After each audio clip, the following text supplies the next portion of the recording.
Chapter 81, Kong Yiji's AD, 10th update asking for monthly tickets. Su Jing's face flushed, veins standing out on his forehead as he slammed the armrest of his gaming chair. Nonsense.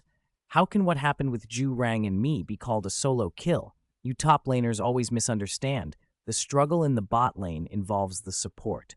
How can that be a solo kill?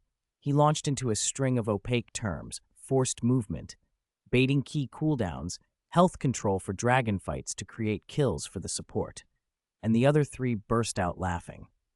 Pang Ran adjusted his headset, fingers hovering over the quickness key in an elegant orchid shape.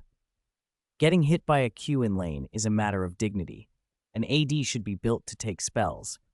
Getting hit by Q is like an old scholar receiving an imperial edict. You must position properly and perform a grand kowtow. That's strategic damage absorption. Outsiders just see a sudden death, but when our AD took Q this wave, the jungler was counter-ganking. I was timing as the support. The mid laner pinged 3 times. There's so much technique in that.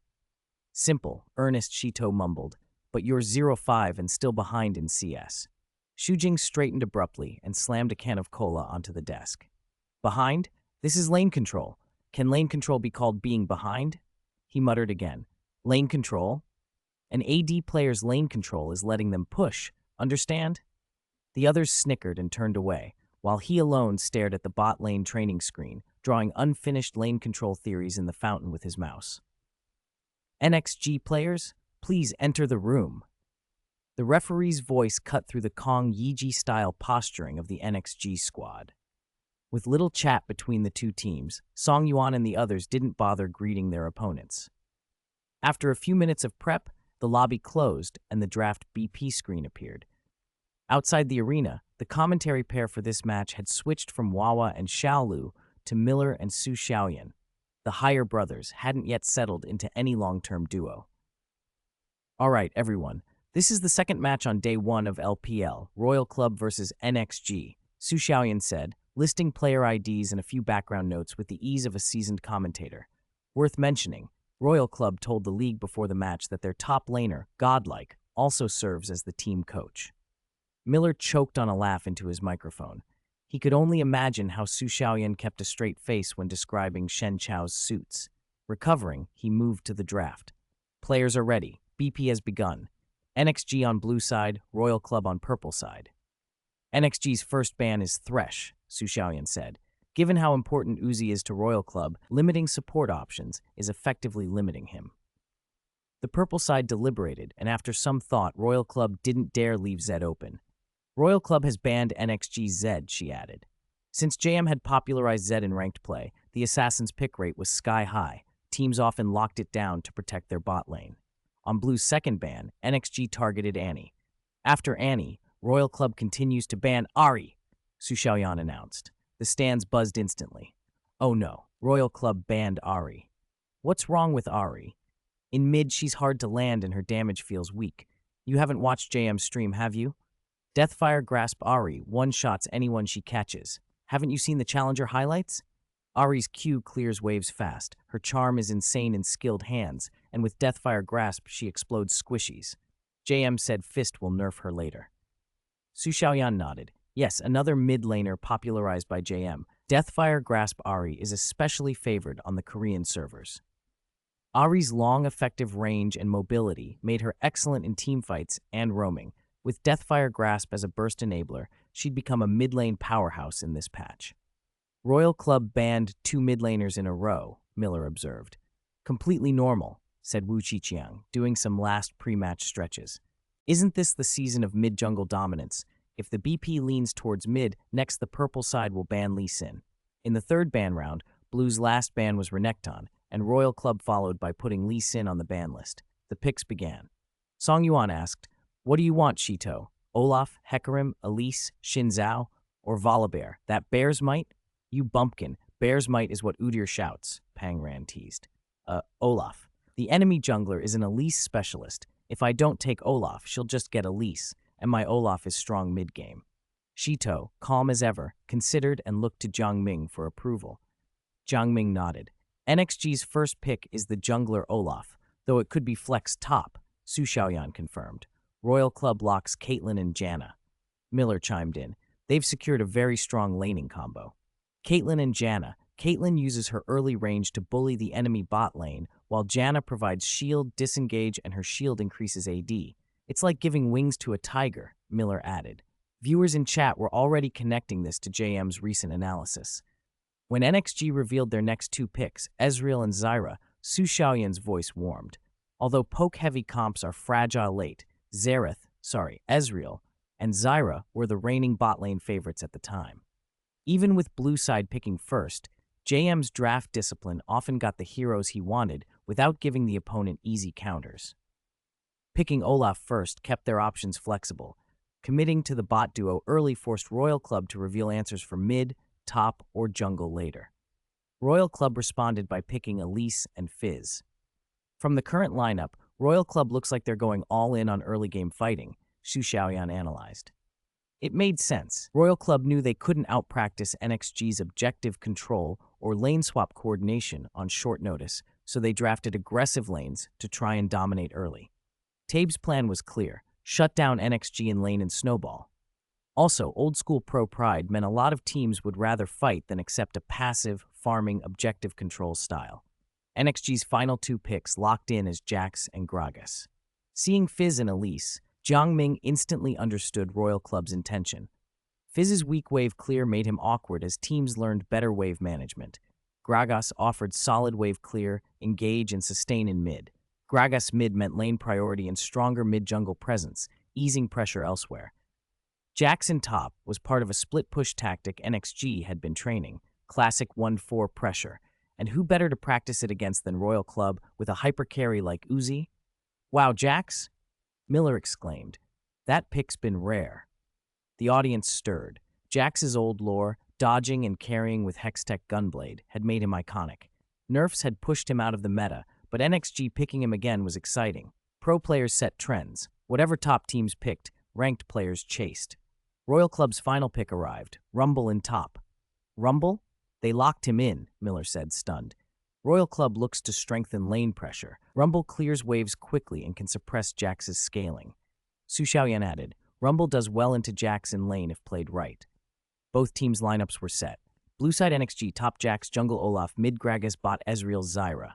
Purple side Royal Club, top Rumble, jungle Elise, mid Fizz, bot Caitlyn plus Janna. 40,000 words updated asking for monthly tickets. Chapter 82, to deal with Uzi, just gank bottom at level 2, Alliance Leaders bonus chapter. Brothers, let's all shout for the spirit of NXG team. When the lock screen ended, Zhao Yang, who had been waiting in the audience, stood up and grabbed the support banner from the railing. With a vigorous wave, the team's blue and white flaming logo unfurled across the venue, instantly drawing countless eyes. Even the broadcast director noticed the commotion and swung a camera toward the group of unusual NXG supporters. A self-proclaimed socially awkward guy from Jinling University's sports department, Zhao Yang didn't flush under all those stares. He settled his breathing, waved the banner more energetically, and after a 2-second pause, shouted loudly, NXG team, go! NXG team, go! His 3 calls caught on. With someone leading, not only the NXG fans but also casual attendees who'd received free NXG swag at the entrance joined in. Why not cheer when you'd benefited? In moments, the whole arena roared for NXG, the shout so explosive it seemed to lift the dome. Whoa, what's happening? How did so many NXG fans appear out of nowhere? Do esports matches always get this hyped? I want to watch one live. It's like being in a football stadium. They even have a leader with a team flag. To be fair, NXG's a good team. Their image gives you street cred. Live chat blew up. The scene inside the venue was even more obvious. Some young people were red-faced and shouting, thrilled by their first live game experience. At the commentary desk, Su Xiaoyan and Miller, who had planned to politely hype both teams, were momentarily stunned. All right, we thank the live audience for their cheers for both teams, Miller managed.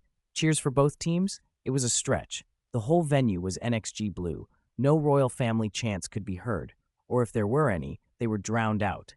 Ha, Zhao Yang said with satisfaction as he sat back down.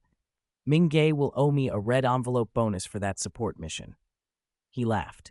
Mission accomplished. Backstage, the royal family players felt the pressure. This is rough. The whole place is cheering for NXG, Witty complained, scratching his ear. We're at least TGA winter runner-ups, not a single cheer. Embarrassing. Spider-Man Lucky muttered, Did you forget to wash your hair today? No, the other team washed theirs, Witty retorted. Shen Chao relaxed in his chair, glanced over. They even styled it. Yeah, in overall image we lost by a mile, Tob sighed. He suspected part of it was Witty's ridiculous idea to have Shen Chao dress up as a coach, but with the match about to start, he kept that to himself. Uzi's face flushed with eagerness. Win this and we'll have fans again. Let's go. Be careful. Opponents leave base early. Stay conservative, Tabe warned, not wanting the hot-headed youngster to get caught. After a short load, the Summoner's Rift loading screen gave way to the game. Help me hit level 1 harder. I'll gank bottom at level 2, Shi Zhenyu said after buying Hunter's machete and waiting a moment in the river brush. He saw the enemy had no intention of level 1 fighting and informed his bot lane. Seriously, Godfather, really? Xu Jing perked up and clicked toward the jungle. Ezreal and Zyra against Caitlyn and Janna looked oppressive. Caitlyn's range would bully the lane. But with a jungler's help, a pushed lane could become a disaster. Wait for me to place a control ward, Pangran said. If they were going for a level 2 gank, vision had to be clean. Otherwise, the roam would be wasted. In Season 3, supports couldn't buy starting items, so wards and potions were standard. Support was a low-impact role early on, which was why many players avoided it in the 5th pick. Both duos helped the junglers start, the commentators narrated.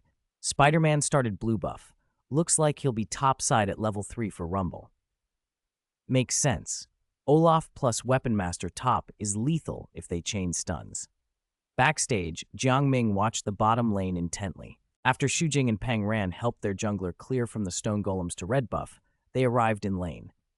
The timing was nearly identical. Royal Family hadn't studied Caitlyn's lane timing the way NXG had.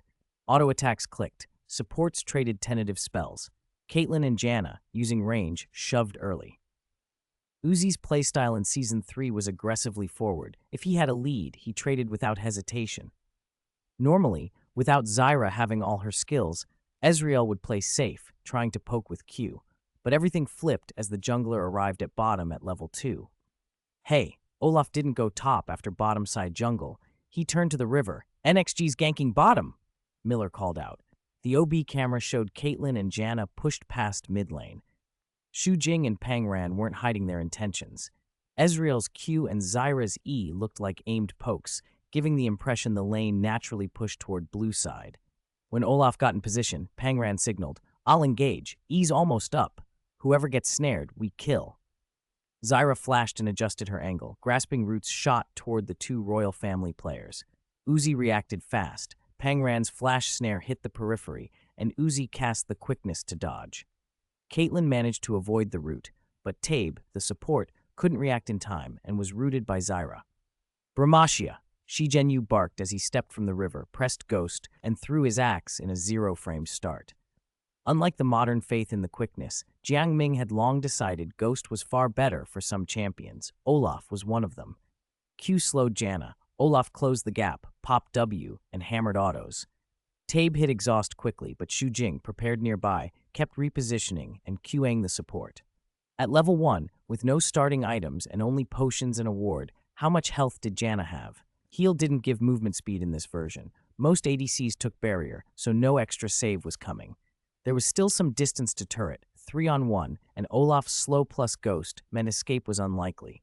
Tabe stopped struggling and didn't use the quickness. First blood. The system voice announced, NXG team. Sorry killed Royal Family. Tabe. Less than 3 minutes in, NXG had first blood. What? Level 2 and the NXG jungler already took the support's head. The casters exclaimed. First blood means Ezreal gains 400 gold. His items will come online quickly. If he gets a vampiric scepter, Caitlyn will struggle to suppress him. Here it comes. The NXG classic gank, the commentators continued. Wee's top laner gets first blood sometimes, but NXG seems to get it every match. I won't say who's smarter, both are brilliant. Jiang Ming watched Olaf collect the bounty and leave the lane with a satisfied nod. Royal Family's bottom playstyle was extreme. They're all in Aggression 1 games, but it also had a sharp edge. Against opponents with stronger laning or teams that specifically targeted them, the style backfired. Tactically, Stone Man had always been the strongest of the five, maybe not the flashiest mechanically, but with the most growth potential. Akiang, check topside jungle for me, Shi Zhenyu signaled from the blue buff area. Now that I'm bottom, Spider-Man's going to make a move. Olaf still needs blue early. If Spider-Man counter jungles, he's trading jungle farm for our bot's lane farm. Not a great exchange. Wu Jiqiang nodded. His mid matchup against Fizz was slightly favorable. His W made his early auto attacks hit hard, so Fizz wouldn't trade freely. If Fizz didn't trade, it was easy to lane against a fishman who lacked wave clear. After all, the opposing mid was unlikely to use E first, just to push waves. Dare to use E early? No Gragas's belly slam? He thought. In Royal Family's comms, White spammed pings. Lucky, hurry back. Gragas went into the jungle to find you. Spider-Man looked up. Can't you hold mid? Weapon Master's minions and health are well-controlled top. No one can dive him, Shen Chao replied. He was thinking counter jungle. With Fizz stuck mid, blue buff wasn't safe. Spider-Man, help me in bottom. I'm in trouble. Rumble's losing to weapon top. Can't dive. Help bottom. My Caitlyn can't push. Before the mid-jungler talk ended, Uzi, left alone to watch the minions die after losing his support, howled in comms. Watching minions fall felt worse than being killed. Spider-Man's face twisted. Shen Chao said, Lucky, place a ward and come down. Olaf can't ghost yet. He can't threaten me. I'll farm normally versus weapon. Go help little dog and relieve pressure. All right. Su Xiaoyan pointed out NXG's coordinated movements. Look at mid. NXG's coordination is on full display again. She explained for the audience. Olaf showed in bottom-side jungle to gank, so topside monsters weren't cleared. Spider-Man's best option was to try to steal blue or even take Gromp, but Gragas's early wave clear is faster than Fizz's. After Yihan finished the minion wave, he headed into the jungle.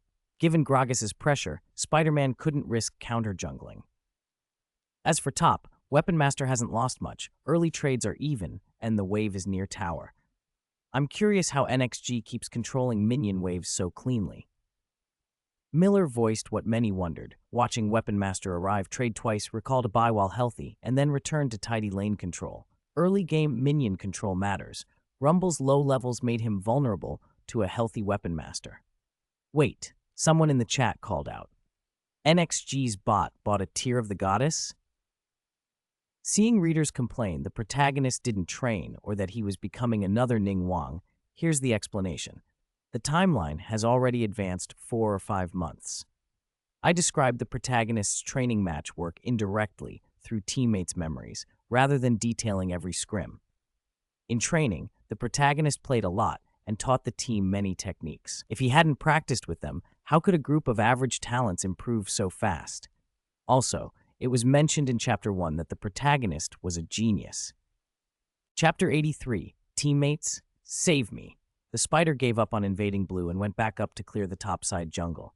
He found Weapon Master already had no openings. They decided to gank bot instead. NXG's bottom duo played it smart. After getting an advantage and shoving 2 caster waves into Caitlyn's tower, they immediately recalled. With a CS lead, Ezreal finally updated his build, and everyone in the commentary box froze. Miller glanced at the left fountain and then at Xu Jing's item slot. When commentators run out of hot takes, they often read the item updates for lack of anything better to say. Ding! A blue teardrop-shaped icon popped into Ezreal's inventory. Tear of the Goddess plus Longsword. No way. Did NXG's AD buy the wrong item? The chat erupted with question marks and disbelief. What's wrong with NXG's bot today? They even buy the wrong items? Why buy Tear? Isn't Tear for Rise? Shouldn't he get Vampiric Scepter? A Tear doesn't help your early fight at all. This drags the game out. Don't tell me Ezreal goes BT and PD still? Wait, didn't Tear used to build into something physical back in S3? The commentators couldn't have guessed just how much commotion a single Tear purchase would cause. In later metas, the yellow-haired marksman often began recalls with a Tear. Manamoon into Trinity Force or Iceborne Gauntlet became a common blue build route for Ezreal. But players stuck in S2 memory naturally assumed the worst when they saw Tear and Longsword, that the AD had bought the wrong thing. Muramana's early days weren't that flashy. Its stats lagged behind broken items like Black Cleaver or Bloodthirster. It only really took off when mana-hungry top laners like Jace abused its stacking and made it viable. From that experimentation grew the blue-build Ezreal playstyle, faster scaling into mid-game power versus the late spike of BT plus PD. "Play it safe," Xu Jing said with the most arrogant tone he could muster. "Once my tier stacks, they're dead." It was a coward's line, delivered like a threat. There was no denying the truth. While tier doesn't become useful until upgraded to Muramana, in the meantime, you're effectively down power. He'd been fortunate to get first blood. Without that gold, a tier recall against a Caitlyn who could buy an 875 gold item would have left him in a miserable spot. "It's fine," Miller said, projecting calm.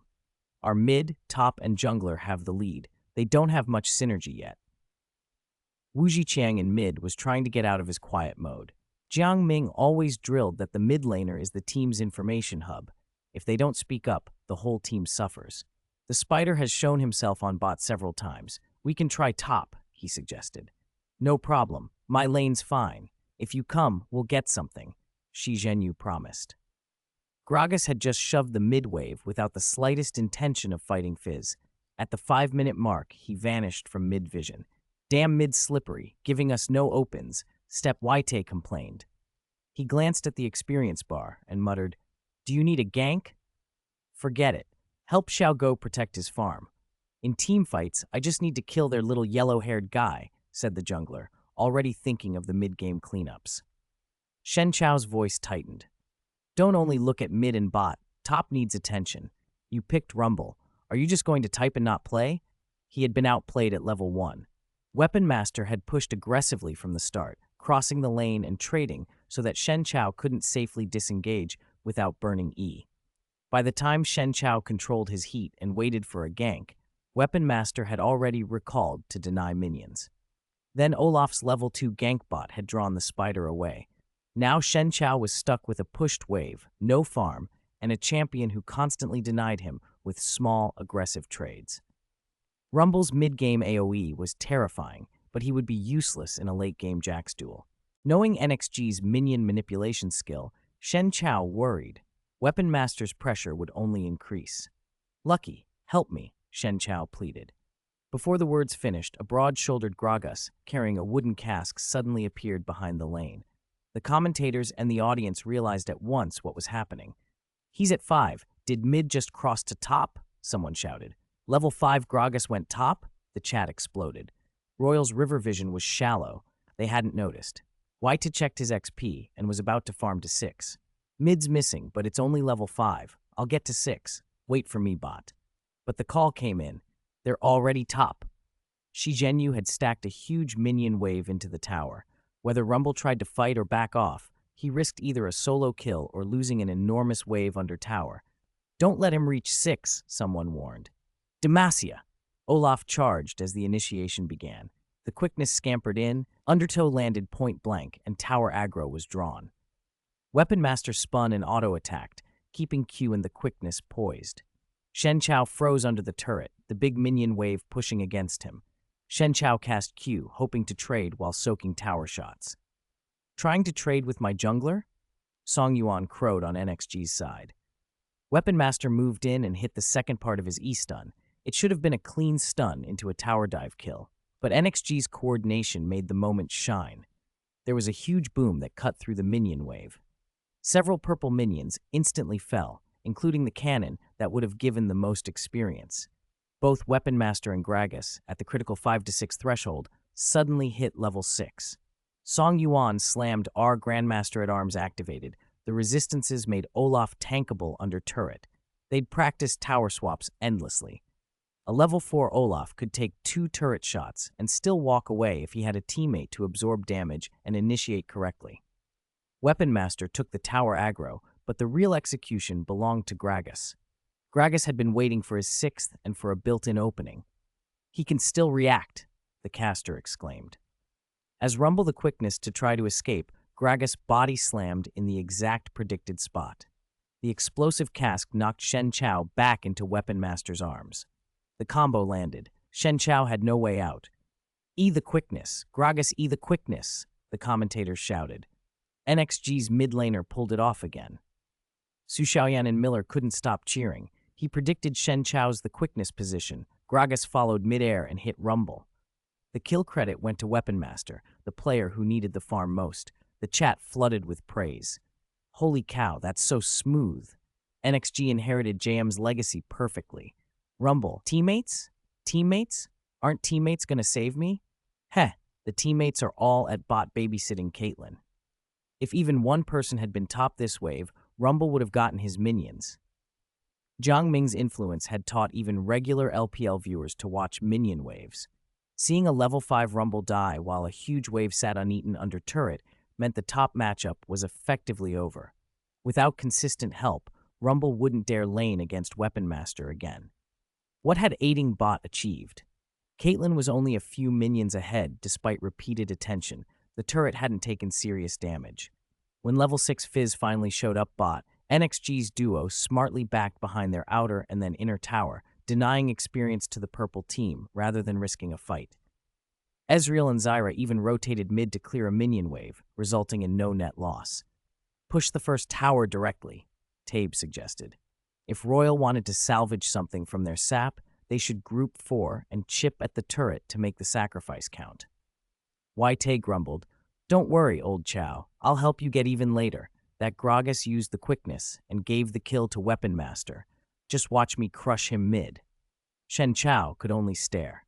While 4 of them camped bot, he'd been left top to get forced out of lane and denied his wave. The silence from his supposed teammates stung more than any ability. Chapter 84, Insidious Piercing Q. Royal still managed to take the first tower. Of course, it cost them. Rumble's early development was completely ruined, and both the top and mid turrets were critically low. Dragon fight, the casters called. NXG didn't give Royal a chance to take both objectives. The early dragon granted a generous 190 gold per player. In top, Weapon Master's Gragas had been given half a minion wave, and so hadn't fallen far behind. After diving the tower and stealing another minion wave, both top laners recalled. "Here comes NXG's excellent lane swap tactic," Miller said. "The top minions are constantly being picked off under that turret. Because Royal has 4 people sharing gold, they're far behind in CS." Olaf showed up in the bottom jungle first and helped his teammates freeze the lane. "True dedication," Miller added with a hint of envy. "If I were a girl and had a jungler freeze for me like that, I'd definitely add him as a permanent friend." The live chat filled with similar comments. What makes a professional team? Discipline, the kind where a jungler freezes a lane for another. Casual games don't have that kind of coordination. Your jungler will probably steal your farm. Jiang Ming glanced at the chat and remained non-committal. People overestimate the discipline of pro players. Teams that choke leads still exist. Discipline is a quality some teams cultivate. It's not automatic with the pro tag. As a standard early-game jungler, Olaf's job was to set tempo and help laners. With S3 jungle resources so scarce, if he couldn't carry, he would act like a second support. After losing their first tower, Royal's momentum stalled. Tabe wanted to secure Dragon, but top and mid minion waves were rapidly losing value because of NXG's pushes. Gold could not substitute for experience, and the blue side could recall and resupply faster. After a few seconds' hesitation, Tabe ordered the team back to lane. The strategic divergence became obvious. While Royal's top and mid recalled, NXG's duo pushed and rotated to top. Weapon Master and Gragas, who had just finished buying, split, one to mid, one to bottom, executing a textbook lane swap. In the stands, Bui remained for club promotional obligations. Ming Kai, leaning on the railing, eyes bright, muttered, "A lane swap, so that's how you play it." Mid and jungle gank top, bottom rotates mid to avoid ganks, then mid and top recall to cover lanes, and bottom goes to top again. Wan Mao said, absorbed in his phone. "We should practice that when we get back," someone suggested. "Practice? You can't cook coordination like that in a day or two," Ruofeng replied. "So we don't practice? And keep losing games?" someone else shot back. "We've missed so much training from these activities. If this keeps up, we're not going to Worlds," another warned. "Whoa, don't be so dramatic. I was just talking," Ming Kai said, but Cao Mei gently pulled him aside. "Just watch. Abu will break down NXG for us." Minkai's attention stayed on one mid laner who had missed countless ultimates in the opening match. He remembered the sacrifices the player had made for the team and swallowed his criticism. On stage, Royal's camp was tense. "This lane swapping is annoying." Uzi slammed the desk. Spider-Man asked Tabe, "They've swapped duo to top. What do you want to do?" "We could keep our duo at bottom and use the numbers to take Dragon first," Tabe suggested. "But Rumble has nowhere to farm now, and Zyra and Ezreal will hit 6 soon. What if Olaf comes?" Uzi objected. "Okay, swap. Shen Chao goes bottom. We keep pushing top's first tower and use the tower gold to compensate." Tabe thought of NXG's tendencies and decided to take Uzi to top to contest Ezreal and Zyra. "Weapon Master is farming so well," Miller marveled. "In solo queue, I rarely see such early CS. Less than 10 minutes in and he's almost hit 100 minions." Royal has swapped their duo to top to continue pressuring NXG's turret, Su Xiaoyan explained. Because Ezreal bought tier on his first recall, Royal's Caitlyn and Janna have more immediate combat power. NXG's duo has recalled again, but moving Weapon Master to top would be a big loss, Miller continued. Before anyone could debate, Weapon Master, who'd been quietly farming bottom, sped up his wave clear. Observers realized NXG wasn't continuing the lane swap. Weapon Master was coordinating with his team to target Shen Chao's Rumble again. Mid and jungle were already in position. Facing a Rumble without his ultimate, Weapon Master dove the tower, stunned the Rumble, and Gragas and Olaf piled on damage. Xu Jing's Ezreal even landed a long-range ultimate. NXG, Weapon Master kills Royal. Shen Chao! Shen Chao watched the respawn screen with a sinking feeling. Fizz and Spider Queen were elsewhere on the map, but with top dead and Ezreal and Zyra arriving, they dared not contest. What did they expect to do? 2v5? After killing Rumble, Weapon Master recalled on the spot while the other 4 easily took down the next tower and casually secured the newly spawned dragon. "They're so practiced against Rumble," viewers typed. "He died again. Shen Chao's out of the game," someone said. "Now let's see Caitlyn and Fizz in teamfights. Caitlyn's farm hasn't suffered much," another observed. "Royal's duo pushed down another turret and made up some gold," Miller added. "Not a loss." Miller's trademark "not a loss" marked the official beginning of mid-game. Whether it really wasn't a loss, only the players and head coach Jiang Ming knew. Royal was behind in almost everything except the slight turret lead. Rumble was 0-2-0 with a pair of boots and an Oblivion Orb, while Weapon Master was approaching Trinity Force. And Ezreal was building Muramana that was close to being fully stacked. The disparity was frightening. "We need to fight. If we let Weapon Master keep scaling, he becomes unstoppable," one player urged. "Ward bottom, I can't clear everything," Tabe muttered, having activated Oracle's elixir. He felt NXG's vision was inexhaustible. "Protect Uzi. We have the longer poke range. We should try to poke them down."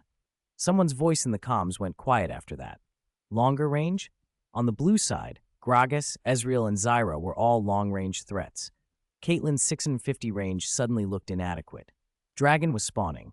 Both teams approached warily. From the observer's view, NXG moved casually, confident in their information. Royal, in contrast, probed forward bush by bush in the dark bottom jungle. The difference was stark, until the reason became clear. Bang! A crisp sound. A beam of ice blue light struck Royal's jungler, Spider Queen, knocking her health down by a quarter. "Hiss! What the?" commentators sputtered. "Is Ezreal's Mystic Shot doing that much?" someone cried. Spider-Man, who had been nearly killed by a single Q, dove into the river and checked Ezreal's items, Muramana and Sheen. The phage that followed didn't need naming. Tabe realized, they're going Muramana into Trinity Force. "Muramana plus Trinity? Does that do damage?" someone asked. "Don't ask me. Ask Uzi," came the joking reply, but Uzi was unusually quiet. Then, after another mystic shot hit Caitlyn, a wooden barrel flew out of the river bush. Gragas's explosive cask detonated mid-fight, and Piltover Caitlyn's health plummeted. It wasn't over. Xu Jing's Ezreal, in his pulsefire skin, unleashed a torrent of spells, Q after Q. The crowd erupted. "What is this damage?" Miller shouted. "Gragas ultimate plus Ezreal ultimate. Caitlyn's in critical health," Su Xiaoyan added. "If it weren't for barrier, she might have died instantly." "They can't contest Dragon. Caitlyn's low and Royal got hit by Gragas's AoE," another caster said. Another Q, "His cooldowns feel so short, and the damage is huge." The casters stumbled through an explanation for viewers. Ezreal's build wasn't the classic Infinity Edge in Blade of the Ruined King. Muramana gives on-hit bonus damage from abilities, and Sheen converts spellcasts into a strong physical on-hit. Stacking those makes Ezreal's Q hit absurdly hard. Jiang Ming nodded. The Muramana-Sheen synergy fit Ezreal's kit perfectly. Q's short cooldown meant he triggered item passives more often than champions like Jace. There was one more point the caster didn't make.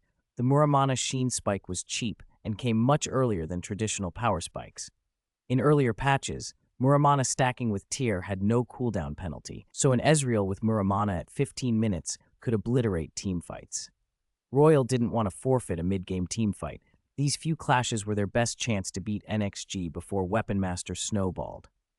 Mid-minions are coming. I have Bloodthirster. I'll heal up. They're missing 2 ultimates. We can fight, Uzi signaled from mid.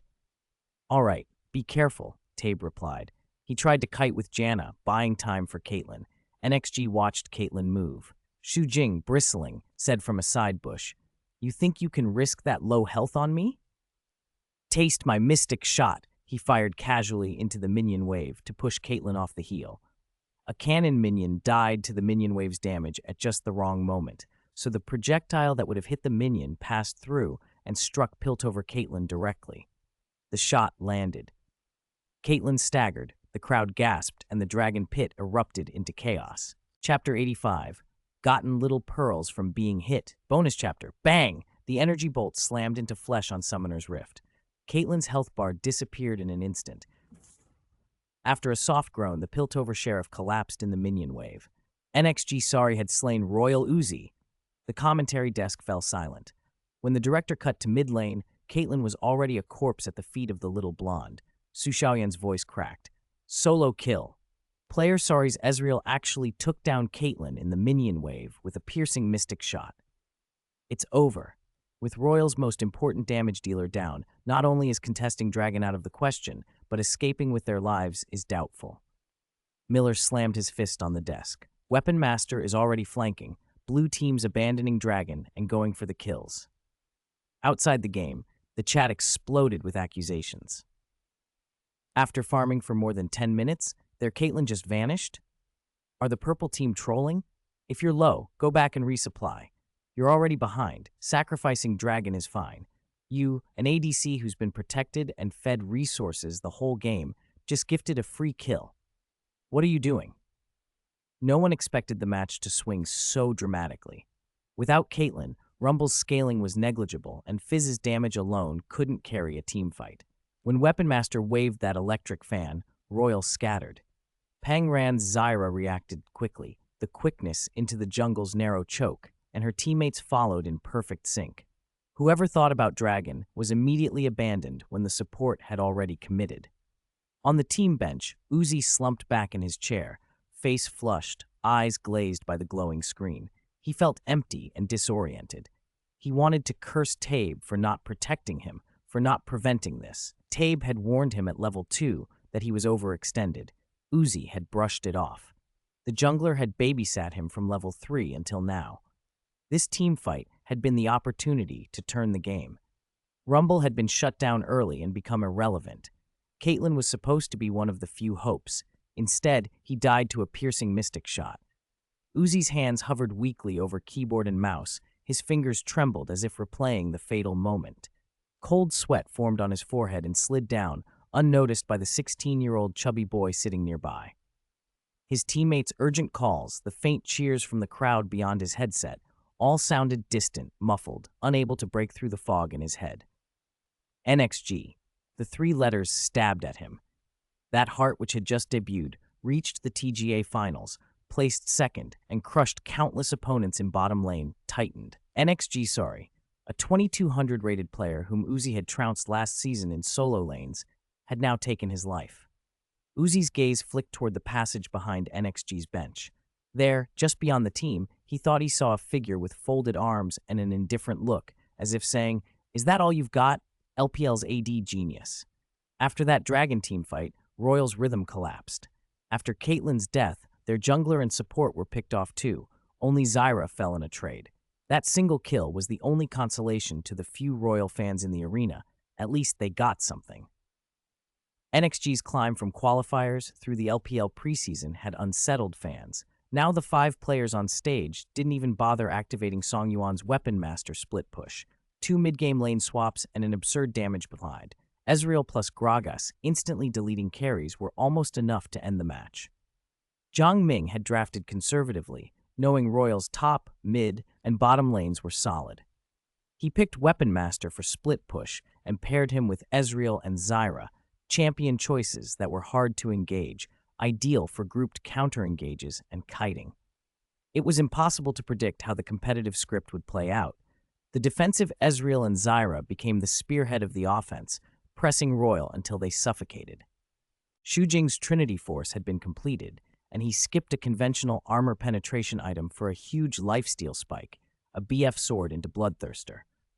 By 20 minutes, an Ezreal with 2.5 luxury items was a terror. 2 mystic shots connecting with Royal's squishies was already devastating.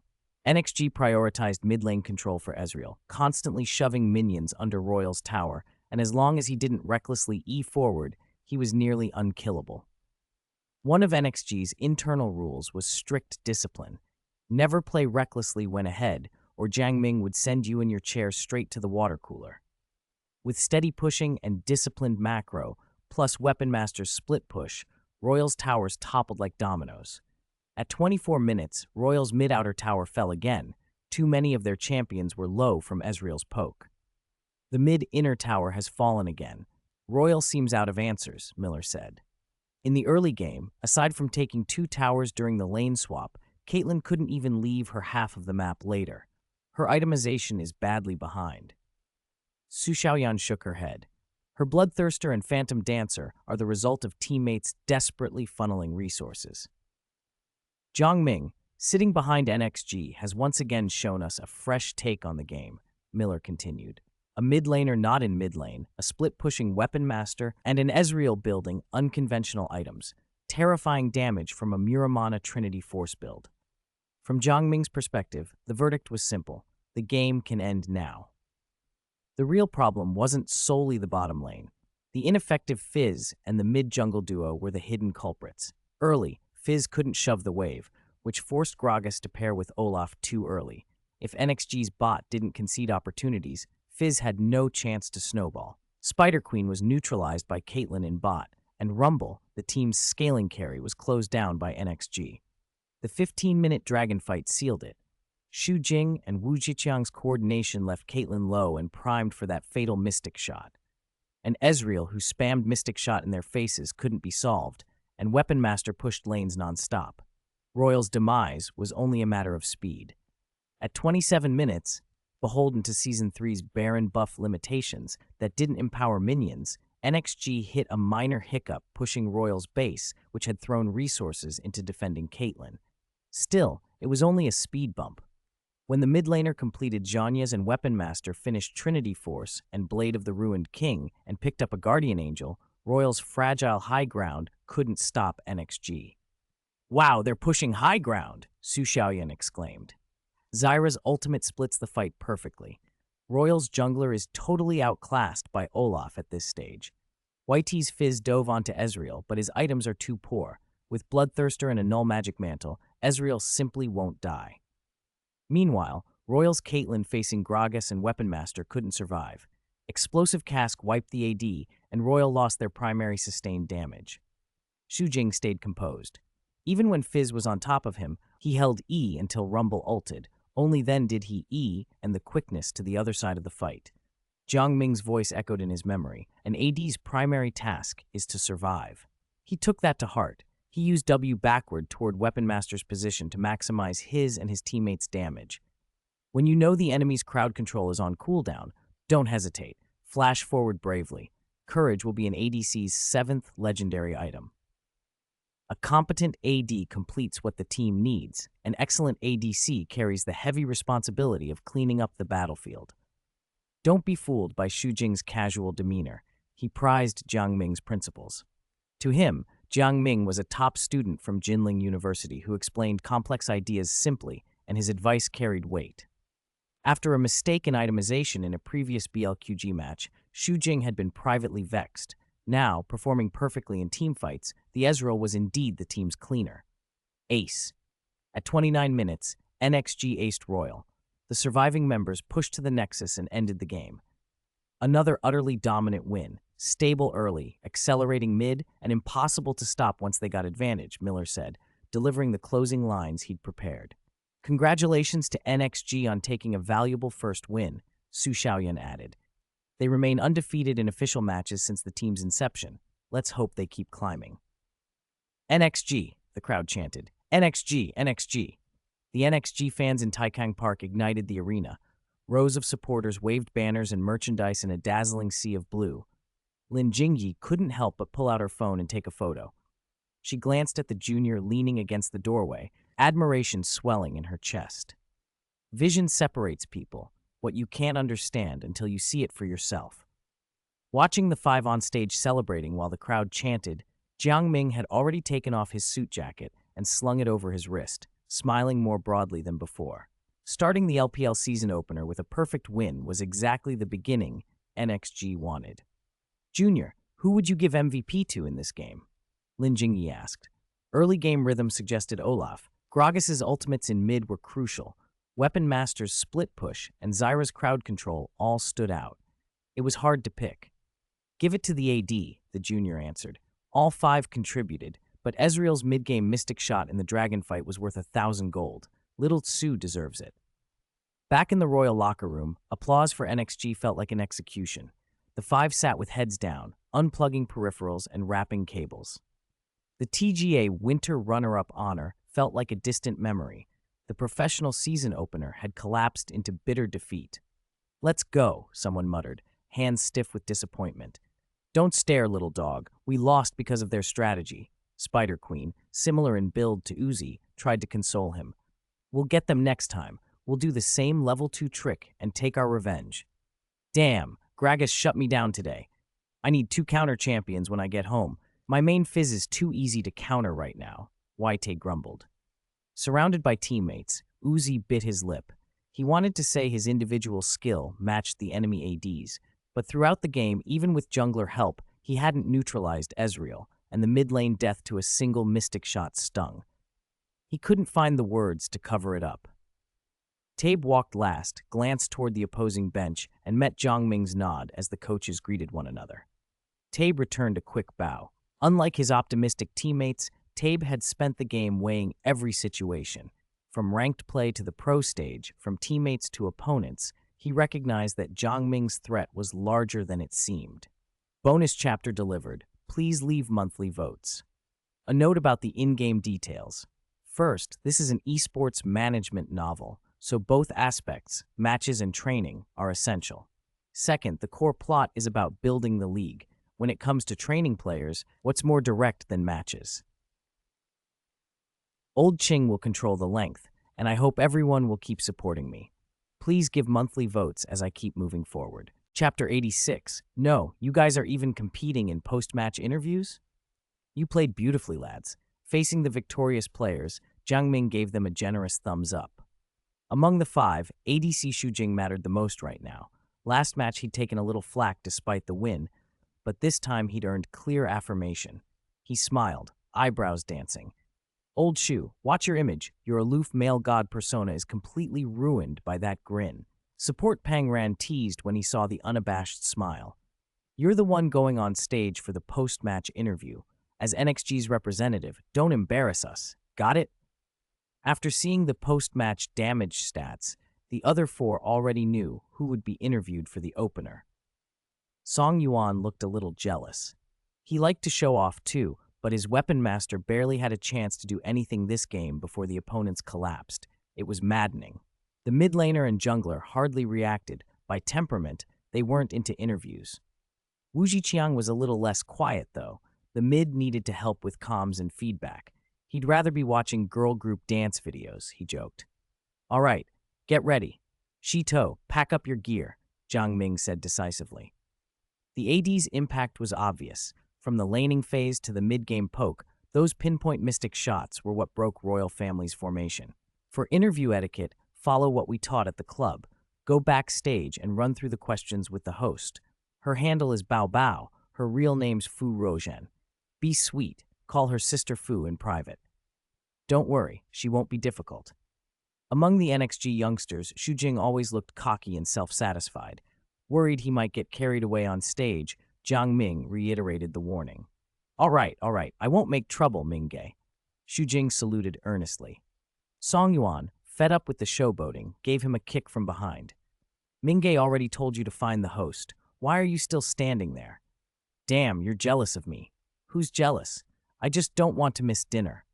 Heh, old song. You're just jealous I got Team MVP for the opener, right? At the door, Jing grinned at Song Yuan and made a face. Cough, cuff. Everyone pack up. You can watch the interview live in the car. We'll wait outside. Lin Jingyi, the team leader, stepped up at the right moment to assign tasks. Spending time with these players felt a bit like raising little brothers and sisters. Today, NXG hadn't arranged a fan meet after the match. The support items handed out at the entrance and the massive NXG fan group in the venue were already plenty of exposure. Besides, the main post-match draw was WE. No matter how much NXG trended online, they couldn't match World Champion's value. I'll wait for Jing backstage. Peng Ran offered to hang back for his partner in the lounge. We'll come over as soon as his interview's done. Okay. Lin Jingyi texted the socially awkward junior in the venue to gather the two other junior girls in front of the team bus. Good thing our team bus is medium-sized, otherwise it really wouldn't hold so many people. Don't worry, in less than a year, we'll get a bigger bus and a bigger base. On the other side, leaving the team lounge, Jing followed the signs to the waiting area. It sat in front of a small stage beside the audience seating, a table, a few chairs, and an LPL logo. Behind them was a backdrop in the bare warehouse wall, hidden partly by league posters and promotional images. The lighting was modest, barely enough to highlight the interview spot. Near the spotlight stood the LPL host from 2013, Bao Bao. Hello, host. I'm sorry from NXG team. Please take care of me during the interview. Jing approached, and remembering his etiquette lessons, greeted her proactively. The host hadn't noticed him at first. I'm sorry. Hello, player sorry. I'm Bao Bao, the host for the post-match segment today. Startled, Bao Bao recovered quickly, her light pink dress swaying as she responded. Hello, Sister Fu. Could you tell me the questions beforehand? Jing explained. So I can prepare. No problem. Bao Bao froze for a second. Her pretty eyes blinked as she instinctively handed over the cue card in her hand. Wait, why does it feel like he's the host and I'm the one being interviewed? Are NXG's players always this professional? Her face twitched. Comparing this to interviews with Wii and IG, their styles were from different worlds. After reading about NXG online, she realized fans' impressions of Boss JM were still superficial. Jing read the cue card seriously, unaware of the inner turmoil on the other side. Thoughts on the win, views on your performance and the opponent's, considerations for key plays, evaluation of the opponent, future outlook. Those are exactly what Mingge said. Jing breathed a quiet sigh of relief. He'd been confident in front of teammates, but interviews still made him a little nervous. Knowing the questions were ones he'd practiced calmed him. All right, I'm ready. Suppressing her surprise at how composed the NXG players were, Bao Bao switched into host mode. The director's cue came through her earpiece. Hello, summoners. Good afternoon. This is the post-match interview site for the 2013 Spring Split. Bao Bao introduced herself calmly and looked right. Standing beside me is NXG team's AD player. Sorry. Good afternoon, summoners. I play the bottom lane ADC for NXG team. Jing raised the handheld mic the staff handed him and smiled at the camera. As soon as the broadcast began, the guys in the team bus watching Jiangming's live stream saw the screen. Song Yuan leaned in close. Damn, he really pulled it off. On camera, soft light carved Jing's profile into a clean curve. A faint mole at the corner of his left eye looked like an ink drop. His jaw tapered neatly, and his Adam's apple moved subtly when he swallowed. People couldn't help comparing him, in NXG uniform, to Xiao Xiao from IG who'd been interviewed after their win. Did I join the wrong stream? What kind of celebrity audition is this? One comment read. NXG's ADC is practically photogenic. JM must have put a good looks first clause in recruitment. JM, the boss is this handsome. If the team were ugly, it'd be hard to show them off. Sorry's more handsome than PDD. Who agrees? I'm a fan. Beauty and strength coexist. We kept hyping, Cao Mei is handsome, Wei Xiao is handsome, but turns out the real handsome ones are elsewhere. Careful, guys. Don't get doxxed. Our first question for player Sorry. How do you feel about defeating Royal Family, who made the TGA Grand Finals, and being your team's top performer today? Bao Bao asked from the cue card. First match, first win. We're very happy to get a valuable point for the club. Xu Jing replied with a standard, practice smile. As for being our best performer, that's down to my teammates. Our jungler ganked level 2, and in the mid-game, it was under Zyra's protection that I had the space to play. He neither claimed all the credit nor shied away from it, exactly what Jiang Ming had drilled into him. The game was on full display. Contributions couldn't be erased. Claiming credit would only mark him as an individualist. League is a team game. If you're that good, go 1v5. Don't take team resources and then claim the glory. Damn, NXG's bot lane is so articulate, a viewer typed. I rubbed my ears. I feel like I'm dreaming. PDD, win is win. Just play. This is no comparison. Who taught them this? JM, basic operations. Get used to NXG's uniqueness. Under the stage, the few remaining Royal Family players watched with looks of envy. Little dog, what he said makes sense, Spider-Man remarked. Uzi blinked. Why are you telling me this? Tabe analyzed seriously. Sorry is right. Ezreal was annoying, but Olaf's level 2 gank and Gragas and the Weapon Master controlling Caitlyn mid-game were also crucial. That Zyra was brutal, 55 Kai complained. Every time I engaged it was exhaust or CC. I couldn't even use E. Without E, I couldn't kill Ezreal. Shen Chao summed it up. NXG's terrifying coordination is why they're strong. The 5 of them have extreme discipline. In teamfights, there's no arguing. If something's wrong, they'll still execute. Shen Chao knew that feeling well, having been dove under tower by them. Uzi felt oddly tight in the chest and shot back with a bit of pride. He relies entirely on his teammates. What? Is my dog planning to go without us next game? I heard JM will play in later matches. Waite's eyebrows twitched. JM's even more abnormal than Yihan today. I can't guarantee I can hold him. Brother Liu, I'll still rely on you, Uzi muttered. Bao Bao's eyes showed both surprise and disbelief. No, had that come from a player fresh out of middle school? Glancing left, she saw the passage leading back to the lounges. If JM was the one who trained these players, it made sense. Our next question is from a netizen comment on the TGA forum. Player Sorry. We noticed NXG often reaches the Dragon Pit and other contested objectives a step ahead of the opponent and seem to have thorough control of enemy vision. How do you do that? By practicing, Xu Jing said without hesitation. Flashbacks of months of brutal training crossed his mind. For a rare moment, he looked mature beyond his years. We memorize respawn times for every resource point and the likely locations for enemy wards until it becomes muscle memory. There was a momentary silence in the live audience and among the stream comments. Repeated practice, forming muscle memory, that makes sense. But why does it sound so alien? Someone wrote.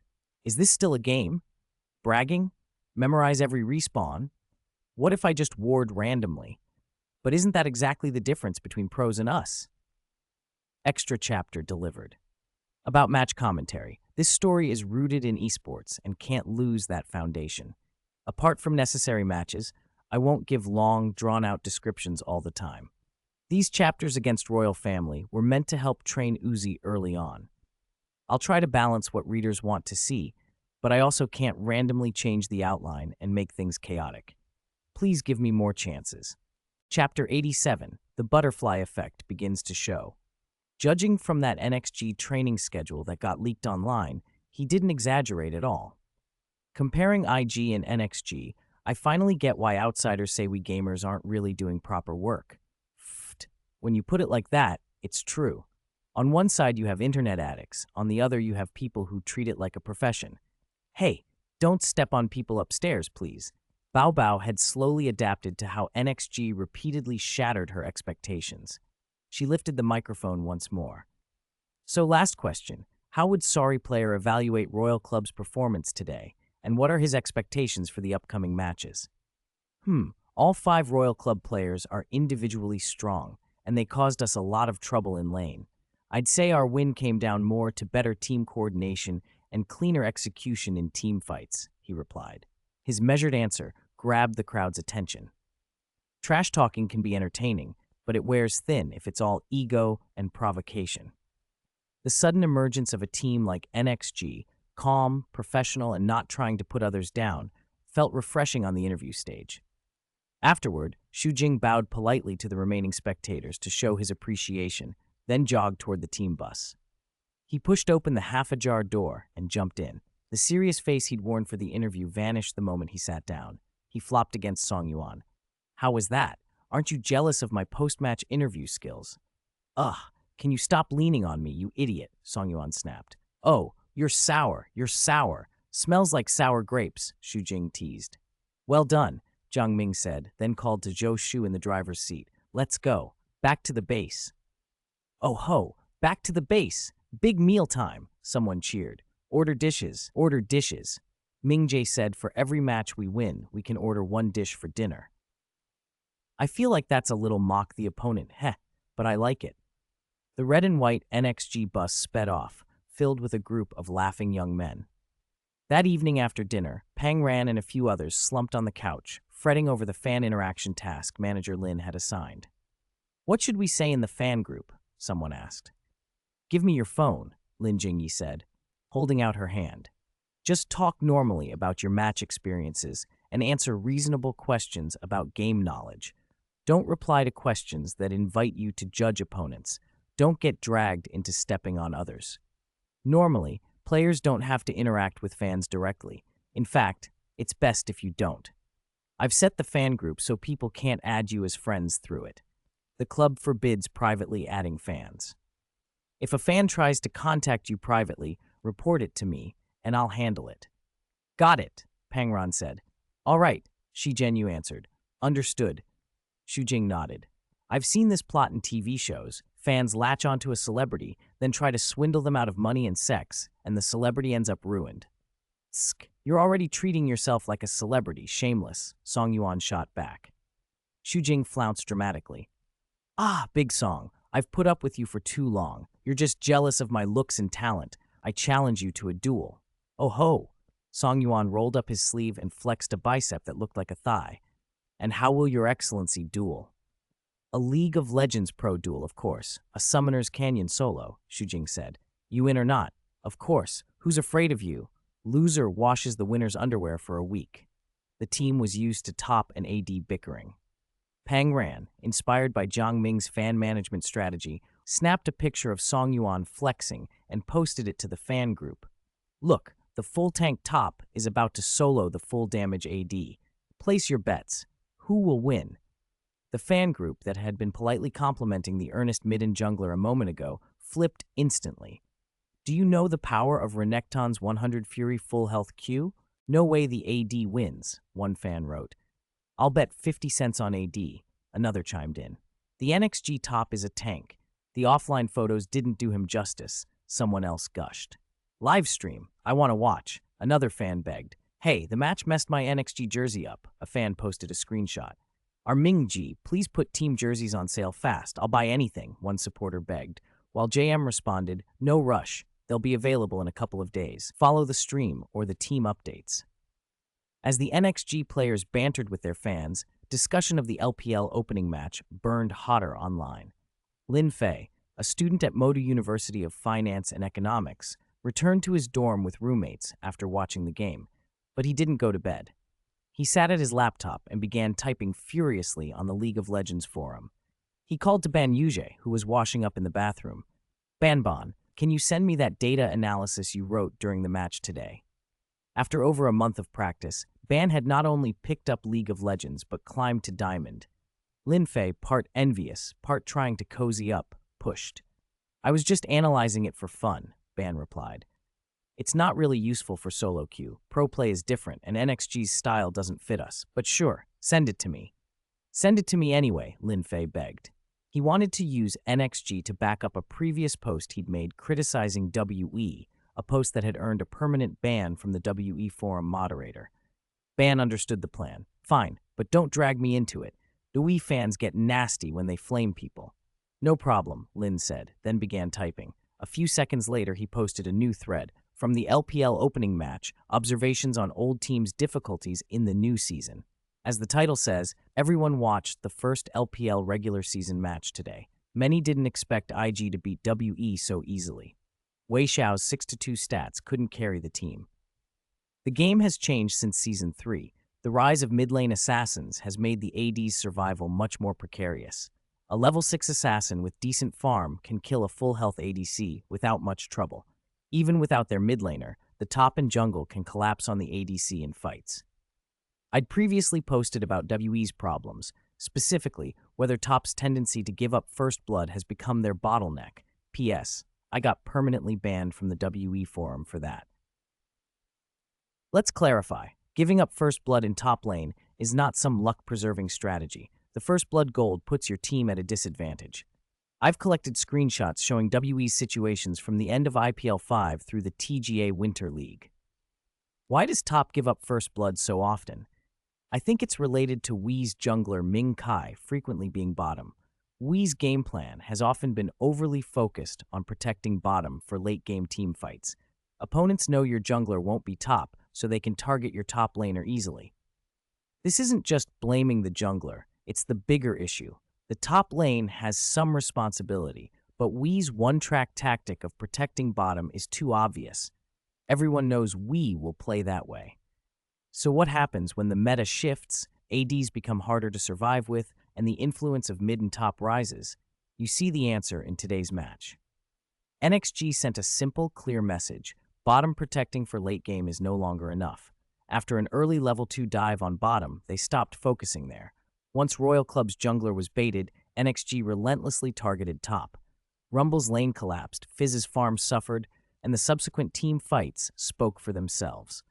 The Caitlyn that Royal Club tried to build around had to run when the enemy weapon master swung his electric fan in fights. Gragas's combo could cripple her. Some might say NXG's AD was interviewed, so bottom still mattered. That's a misunderstanding. I'm not denying ADC's importance. If you listen to Sorry Player's interview, he said, early game, early game, early game. The AD relied on the rest of the team, top, mid, jungle, and support, to create the farming and fighting space for him, not the other way around. JM also emphasized on his stream that in this season, ADCs still have strong late-game output, but their long farm time and vulnerability mean you shouldn't blindly build your team around a single late-game carry. AD should be one component of the team. IG's win over WE, where Kid, who wasn't the team's core, had nearly the same farm as Wei Xiao, illustrates this perfectly. And a scary note, IG, who beat WE today, was stomped by PE in preseason, and PE was in turn thoroughly crushed by JM. Thread comments exploded. Front row, sofa. This OP is talented. Brave post. Aren't you scared of WE fans? Why pick on WE? We're unbeatable. From 2012 up to this season, we've had countless wins. One loss today, and you start this? Reported. Clown. OXX. IG was just lucky. Twitch had no mobility. What analysis is that? Can we keep the WE fans in their own forum if they want to flame? This OP is rationally analyzing the AD role in the current meta. He's trying to help WE find problems. Absolutely. I'm an ADC player. Climbing solo queue this season feels way harder than last season. Sometimes you've been farming for ages, and a 0-0 mid walks over and one-shots you. +1 happened to me. Farming forever, and then watching the black screen. I went 5-0 as ADC, but still got chased down by a 0-2 Renekton. The biggest point the OP made is the AD's positional change. ADCs are great at output in team fights because of range, but their squishiness makes solo kills in lane hard, and their long farm time is a structural disadvantage. JM's NXG gave a clear answer. Let the ADC farm for late game, but top, mid, jungle, and support need to do things early and funnel resources to the ADC. If your top, mid, and jungle aren't fed either, one ADC won't carry. In fights, any mid or top can chase you down. OP is great.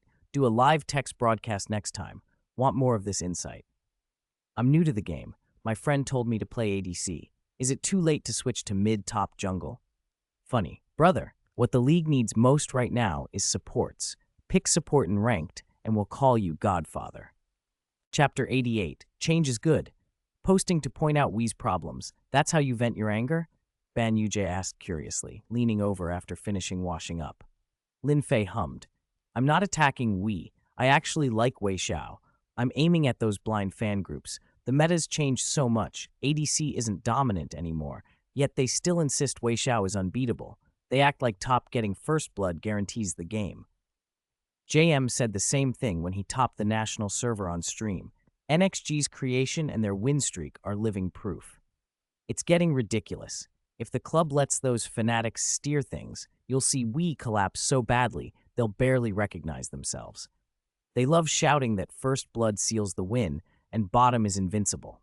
Fine, let the early game in pro and normal matches revolve around mid, top, and jungle now. Let's see them still crow then. Lin Fei watched his post rack up replies with every refresh. The share count climbed and a satisfied smile spread across his face. All right, done. Time to play. Five-man queue, who's in? He stood and shouted to the others sprawled on the beds. Their dorm happened to be the last male dorm in the class and had one empty bunk. Exactly 5 people lived there. Not playing? We have early class tomorrow. The curly-haired kid by the door peeked out from under his blanket. You big shots will play till dawn again, and we'll be late. We've been late 5 times this month. Really not playing? Ban will take turns carrying us with his account after midnight, okay? Clatter. The roommate on the adjacent bed, who had just started to drift off, sprang up. Holy, let me turn on my computer, I'm logging in. Come on, it's not like we haven't been late this semester. No, I'll set an alarm and wake you guys. I'll call first thing, I'm serious. The class monitor's right next door, and they're still playing. But we're still 1 short of 5. Where's Old Hao? Old Hao's got a fever. He went to the clinic for an IV. Why get an IV at the clinic? I'll call him and tell him to buy one so we can use it. Just then the dorm door creaked open. A gaunt kid with a flushed face pushed in, carrying a glass bottle of saline and a plastic bag with an IV set. He glanced at the league client open on his roommates' desks and grinned.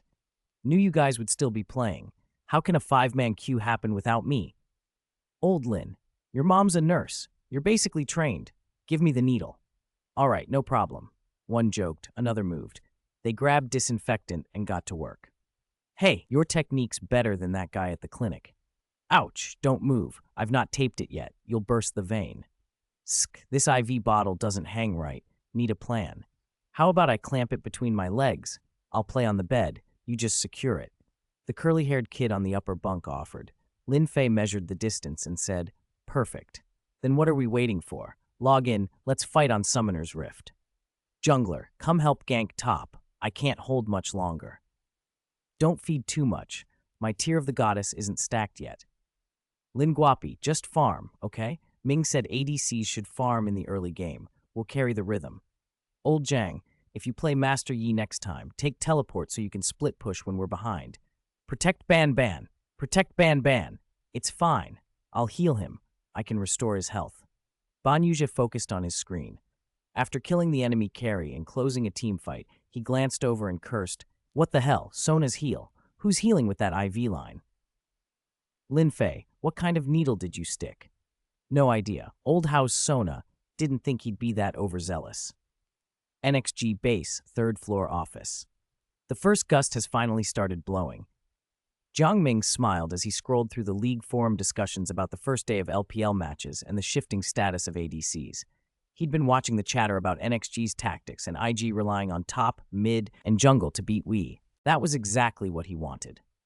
Players of this era still had an advantage later generations lost. Everyone wanted to climb the ranks. Whether by carrying, becoming someone's in-game godfather, or doing odd builds to support the best farmed player, people studied high-ranked streams, tutorials, and pro matches to improve. In the original timeline, the big focus on bottom lane ADCs stemmed largely from stars like Wei Xiao, who were pushed after S3 and S4. When many league stars played AD, normal players naturally followed. That skewed the whole development of the league. There had even been a shortage of top laners and supports, partly due to the league environment and partly because those positions paid less in pro play. Professional play shaped the entire scene. Jiang Ming and NXG were trying to break the idea that ADs were invincible. Winning would make others imitate NXG, the pro scene trend would spread to solo queue, and the cycle would improve the AD-heavy imbalance. He didn't want ADs eliminated. NXG's first interview included an AD player on purpose. A healthy league needed all 5 positions to contribute at different times. If Xu Jing, an AD player, said that protecting bottom all the time wasn't always right, players would think twice. NXG's AD was that strong, and hearing this from him would spark reflection. But wins were needed to turn that talk into a trend. After beating Royal Never Give Up in their opener, NXG had momentum, but they still needed to face WE and get direct results before the larger public perception shifted. Jiang Ming had seen the dangerous power of hardcore fans before. He knew change took convincing, so he increased team training after duties, too. Rebirth had given him a qualitative improvement in reaction and thinking, but his body was still human. Neglect training and he might wipe out in S3. With Jiang Ming added, his teammates' training improved. He consistently won lane for them. March 23rd, Saturday, the second week of the LPL regular season continued. OMG versus Royal Never Give Up, PE versus LM, and NXG versus WOA Dawn Wings. The absence of WE and IG didn't dampen attention. In fact, PE and NXG drew even more eyes. Jiang Ming, top of the national server ranking and the most popular streamer on YY, had terrifying view counts. Since NXG's formation, hot searches never seemed to stop. After the LPL opening match and interviews, NXG picked up a curious label online: the most professional team in LoL Esports. PE had a different kind of spotlight after beating IG and angering the entertainment world's disciplinarian, Wang Gongzi, who aired his grievances on Weibo. Interest came from inside and outside esports alike. The OMG RNG match surprised many. With the S3 meta debate and critique of WE's passive bottom focus, people assumed OMG, who emphasized top, mid, and jungle, would easily take RNG, who were bottom focused. The result wasn't a stomp, but RNG won decisively. At 32 minutes, RNG pushed down OMG's main base. That didn't mean the meta debate was nonsense. In that match, RNG, TGA runners-up, had deliberately reduced jungler swaps to bottom. Yes, Uzi got ganked a few times from aggressive positioning, but because RNG's top, mid, and jungle also focused on fighting, bottom didn't collapse. They maintained lane pressure thanks to superior individual skill. OMG invested resources into bottom, but didn't convert them. RNG, slightly shifting resources to top, mid, and jungle, punished OMG heavily. Shen Chao, with his Spider-Man protector, picked his signature Renekton and dove twice on OMG's top, going with jungler help within 7 minutes. Mid laner Waite, no longer helpless like against NXG, even solo killed Wu Zhuangtai. In the mid-game, he led top and jungler to raid bottom. Sharp-eyed viewers saw RNG had adopted NXG's strategy. The only complaint came from a chubby player whining about how hard his lane was and begging for more bottom attention. The second match, PE versus LM, shocked viewers even more. Lane swap. Facing LM, who copied NXG's composition with Jace top and Kha'Zix mid, PE swapped their top to bottom. Caitlyn and Janna helped the jungler start in the top side of the jungle and then rotated to top to pressure Jace. Jace's range and sustain may be great in a 1v1 top scenario, but against Caitlyn and Janna's long poke, he felt helpless. The inexperienced LM top got poked at level 1, retreated to tower at half health, and froze there, afraid to recall because he'd lose minions. The minion wave arrived, but so did PE's jungler Volibear, level 2 duo, level 3 jungler, level 1 Jace. Predictably, Jace was tower dived and killed. PE only paid Volibear's passive. Inside PE's comms, so satisfying, diving towers and watching them do nothing. Jace will probably swap to bottom. After we push this wave, we go bottom, Sheikah said. Once we're bottom, Ziv, find a chance to take dragon.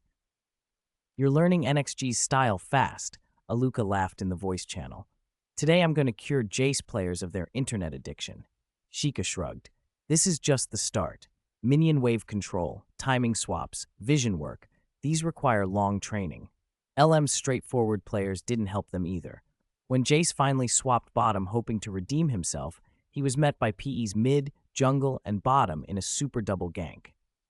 The targeted Jace fell behind in gold and experience. With a double deficit mid-game, Kha'Zix couldn't carry the pre-fight poke burden. At 22 minutes, LM surrendered.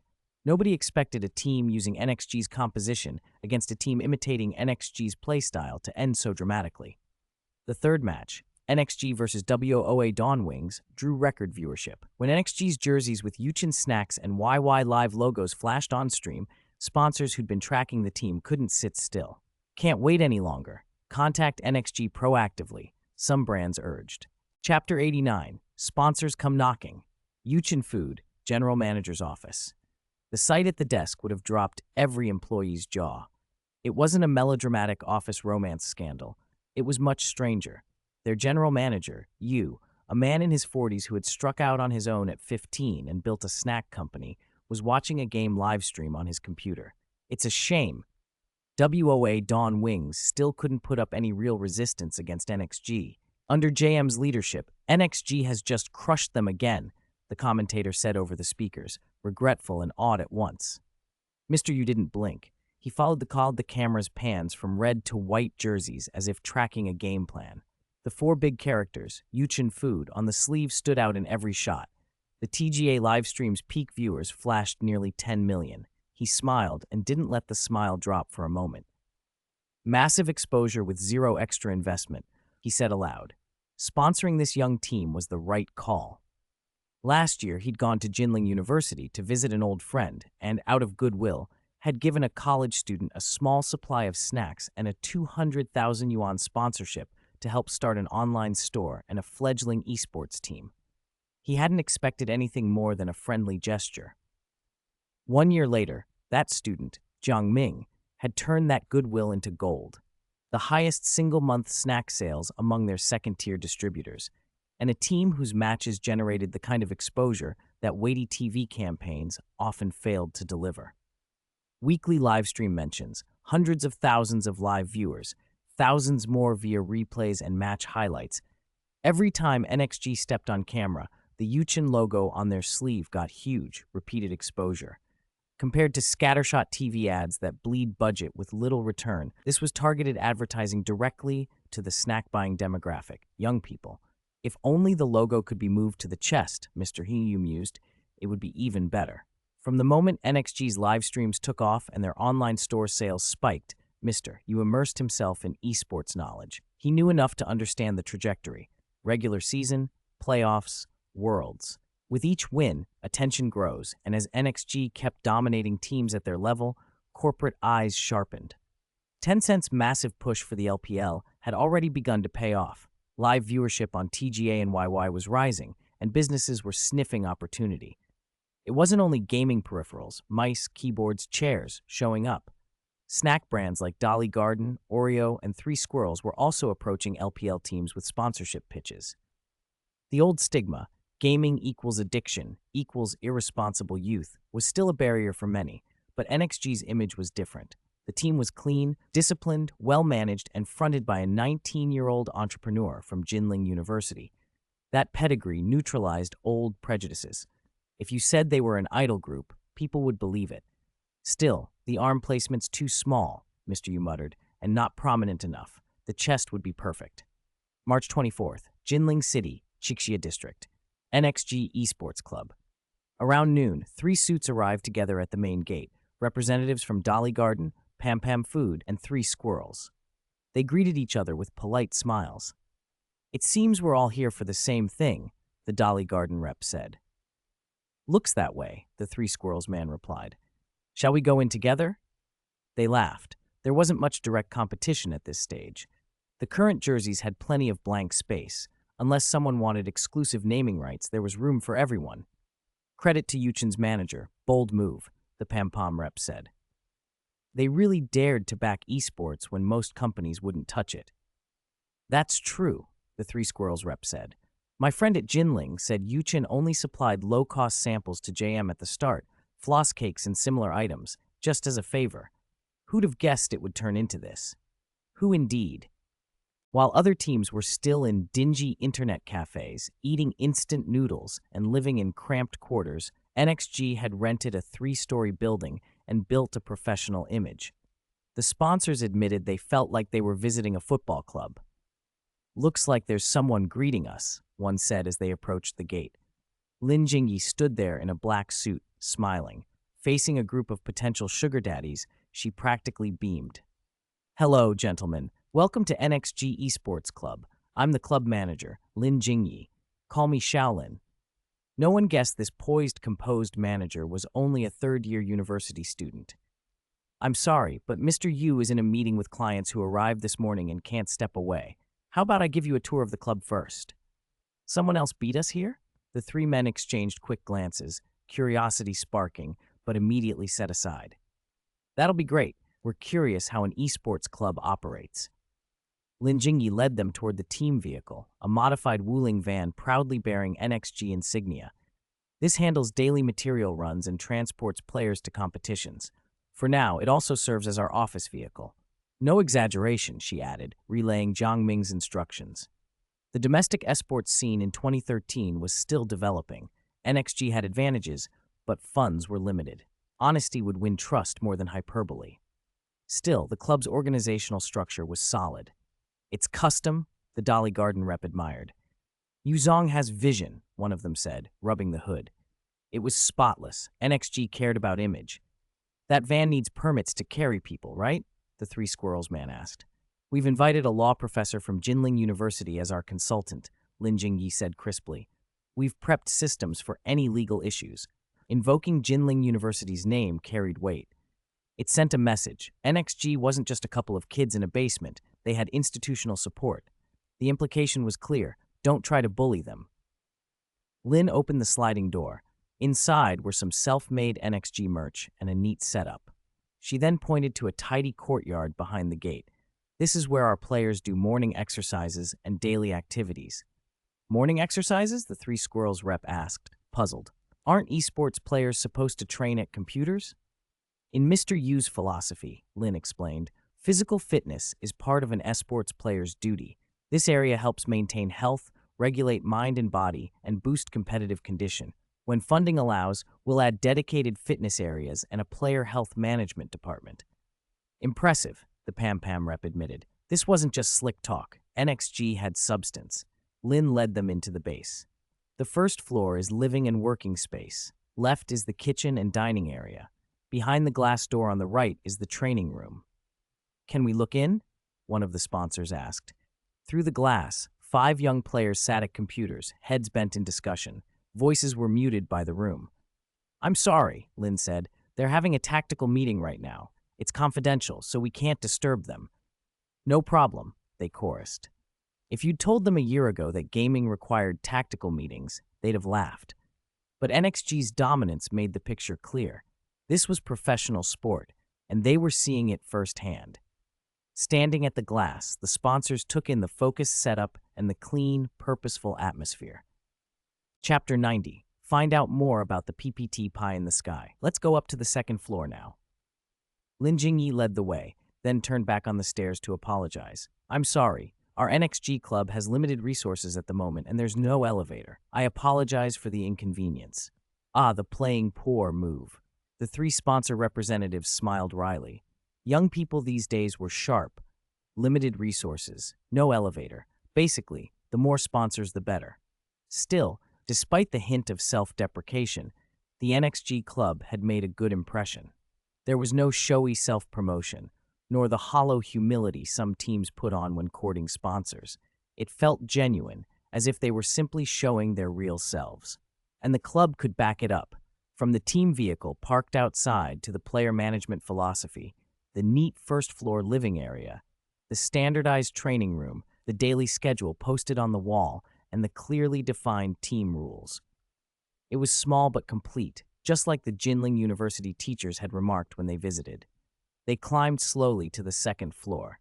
The 3 Squirrels representative even pulled out his phone. Manager Lin, may I take pictures of the wall? Of course, go ahead. No explorer is ever finished learning, one poster read. Open your own door, another said.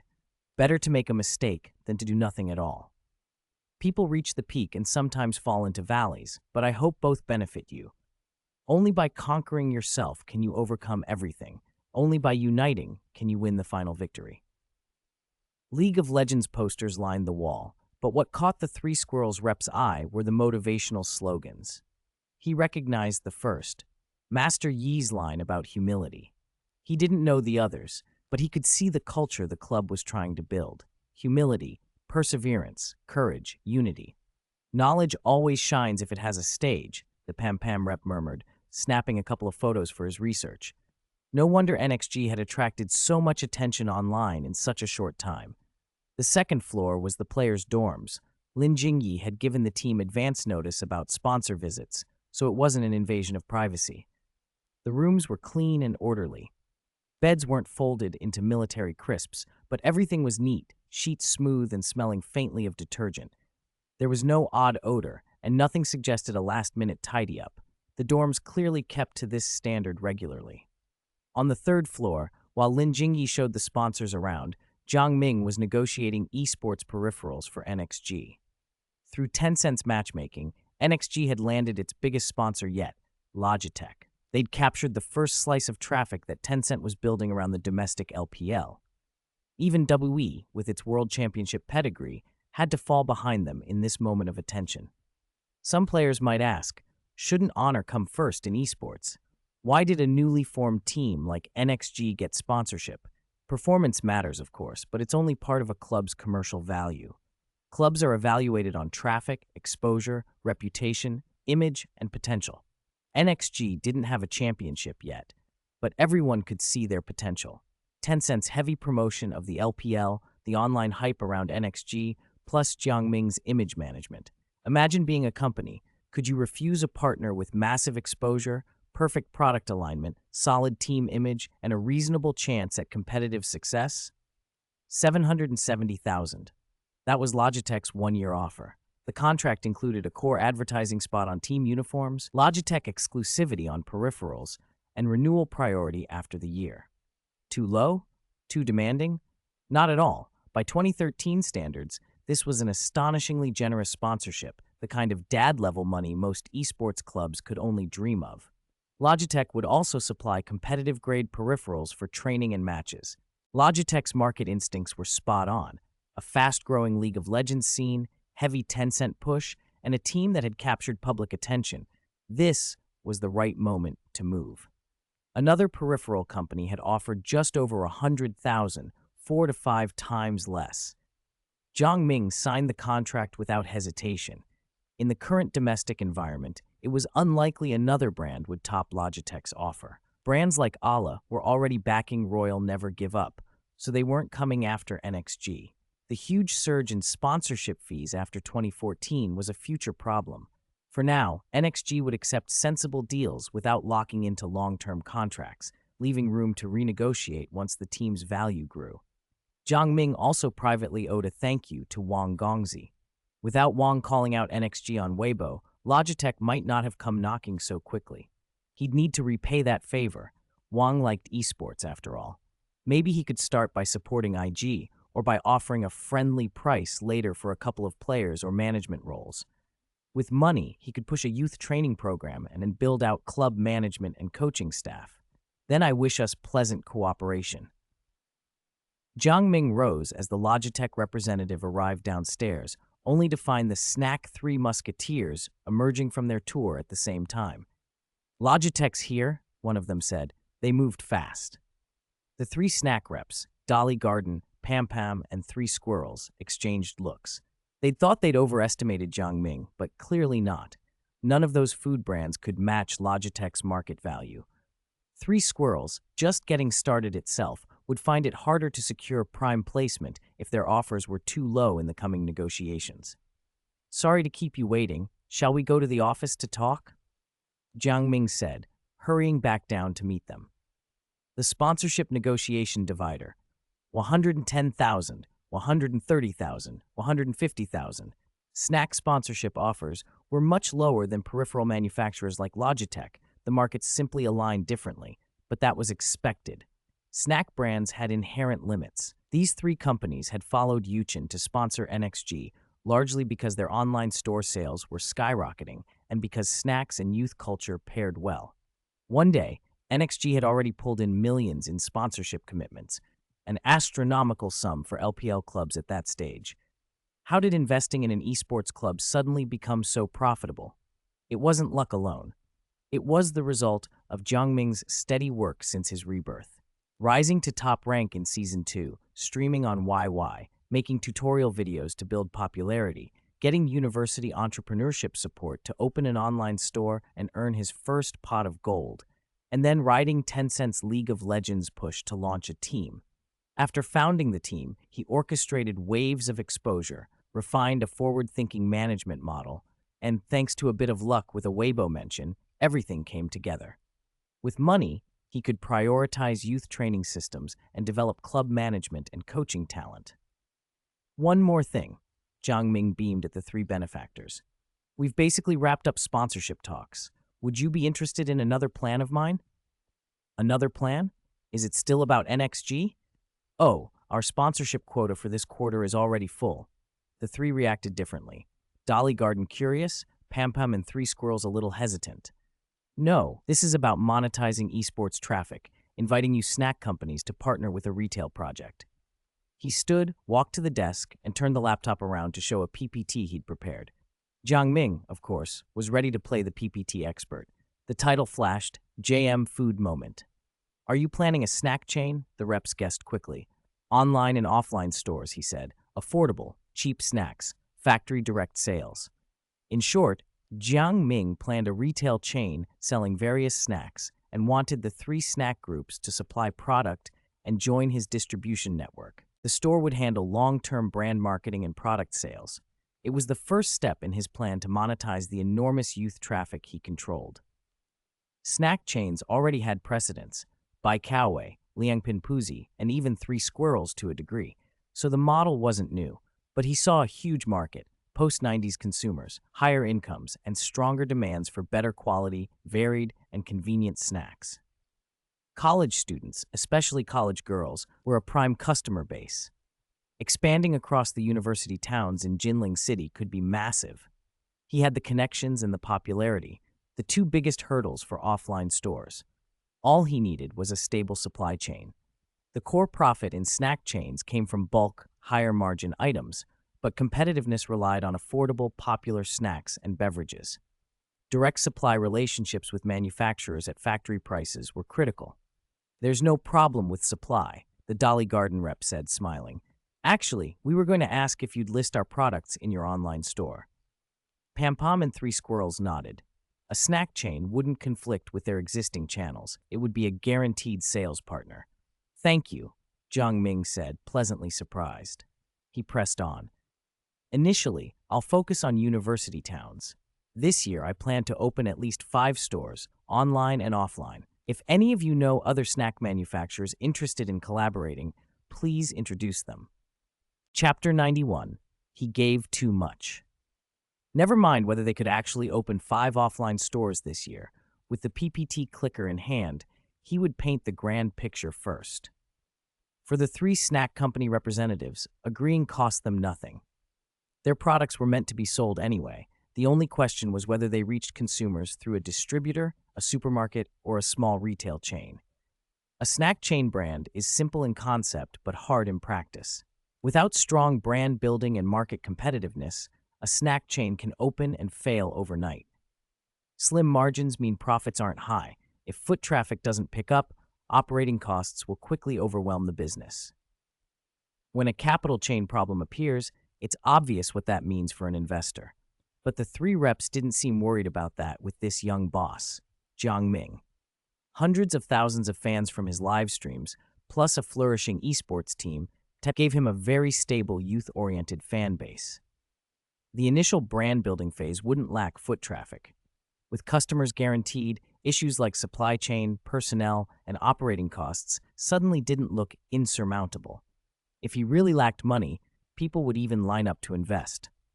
They'd guessed at first that Jiang Ming was just another lucky streamer, someone who'd hit the right wave at the right time, and benefited from Tencent's big push for professional leagues. But now their attitude changed. He really had something. Supplying at cost would be acceptable if his offline sales matched the volumes he achieved online. After all, every year they spent heavily just to get products on supermarket shelves. Before the meeting, they'd investigated and found that JM Food Moment's online store not only provided a free platform, but also paid invoices fast. That was important. Then it's decided, one rep said. I'll report to leadership. If they approve, someone from sales will be sent to finalize details. As for Jiang Boss's idea about connecting with other snack brands, I'll do my best. added the reps from Three Squirrels and Dolly Garden. They rose slowly, smiling politely but cautiously. They knew snack chain operations were complicated. They needed to push supply prices down as much as possible, but they lacked sales data to justify deep discounts. Whether the cooperation would go through depended on their company's decisions, so they couldn't promise absolutely. As they were about to leave, one of them noticed the Pam Pam representative still sitting on the sofa, staying put. The two exchanged glances and understood the man wanted to discuss something further. They courteously took their leave. Then, Jiang boss, we'll take our leave. You two take your time, the Three Squirrels rep said with a smile. Really sorry, gentlemen. Please take your time, Jiang Ming answered, smiling apologetically. Lin Jingyi stood up with him, wearing a professional smile, and they saw their visitors out to the base entrance. After they left, the room fell silent. A few minutes later, back in the office, the Pam Pam rep spoke up. Jiang boss, there's another cooperation opportunity. I wonder if NXG, or rather, you personally, would be interested. Tell me, Jiang Ming said, curious. The rep had mentioned both the club and him personally. What did Pam Pam want? I did some research before coming, the man said. I learned that Jiang boss is registered as an LPL professional player, so you'll be competing in official matches, correct? That's right. Is there a problem? Jiang Ming answered frankly. He wasn't hiding anything about his roles, as long as it didn't touch on club fundamentals. The man brightened. We'd like to set up another layer of cooperation personally with you, Jiang boss. They wanted to buy additional, separate exposure on top of the club sponsorship to sponsor Jiang Ming's personal professional player identity and get Pam Pam's new products visible when he made his first match appearance. Pam Pam understood that sponsoring an esports team was essentially like getting a celebrity endorsement, but with a more precise audience and lower fees. What both accompanying reps had overlooked was that NXG did have a real star. Jiang Ming himself, the team owner and the top-ranked player on the National League of Legends server. That level of individual presence could be even more influential than sponsoring the team as a whole. So, the man continued, we'll increase sponsorship by 100,000 yuan. We only ask that when Jiang boss makes his first appearance, Pam Pam's brand gets a suitable placement. Jiang Ming stared. 100,000 yuan for an ad slot on my first appearance. He couldn't refuse, even if he wanted to. They were offering far more than he'd imagined. Pleasure working with you, he said without hesitation, standing to shake hands. He didn't haggle. Maybe another round of negotiation could squeeze out a few more thousand, but it wasn't worth it. Securing a personal sponsorship under the NXG-JM identity was important. With this precedent, future personal deals, for him and players under his management, would come more easily. More importantly, he needed money. The more initial capital he could accumulate, the better. Esports and League of Legends were his base and would remain his main focus for years, but they couldn't be his only source of income. He had to become part of the capital structure, not just rely on school backing. At the very least, he needed tangible capital outside the club. Esports would always be a traffic carrier. To turn that traffic into money, he had to exploit its value beyond the game. A snack chain brand was the first monetization step. Yes, offline snack stores burn cash, have low margins, and slow capital turnover, but they can be a golden goose after brand growth. A single data point proved the case. By the end of 2024, the snack chain Snack is Busy had a market value of over 20 billion yuan and nearly 6,000 offline stores. Those chains don't make their money off small retail margins. Their real profits come from franchise fees once the brand is established. Franchise fees per store range from tens of thousands to over 100,000. The more stores they add, the faster they generate revenue. Once a chain reaches a certain scale, it can switch strategy and adopt a 5 zeros policy. 0 franchise fee, 0 management fee, 0 training fee, 0 service fee, and 0 profit on decoration, plus offer subsidies and services to continue expanding. That way, the company earns through supplier negotiation, logistics and warehousing income, and brand appreciation once it sits atop the supply chain. So he needed to enter the market fast. He already had a name in mind, JM Food Moment. In NXG's early days, he'd used his personal brand to promote the club, But now NXG had grown faster than expected and had attracted several sponsorships thanks to a boost from Wang Gongzi's Weibo. It was time to separate personal and club finances and rebuild the JM brand for himself. NXG would still serve business interests, but eventual separation was necessary.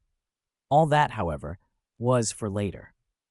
The first store wasn't even open yet, and lining up suppliers and initial partners would take work. Fortunately, he'd started with an online store that leveraged his livestream popularity and tutorial videos that had already built cooperative relationships with many suppliers.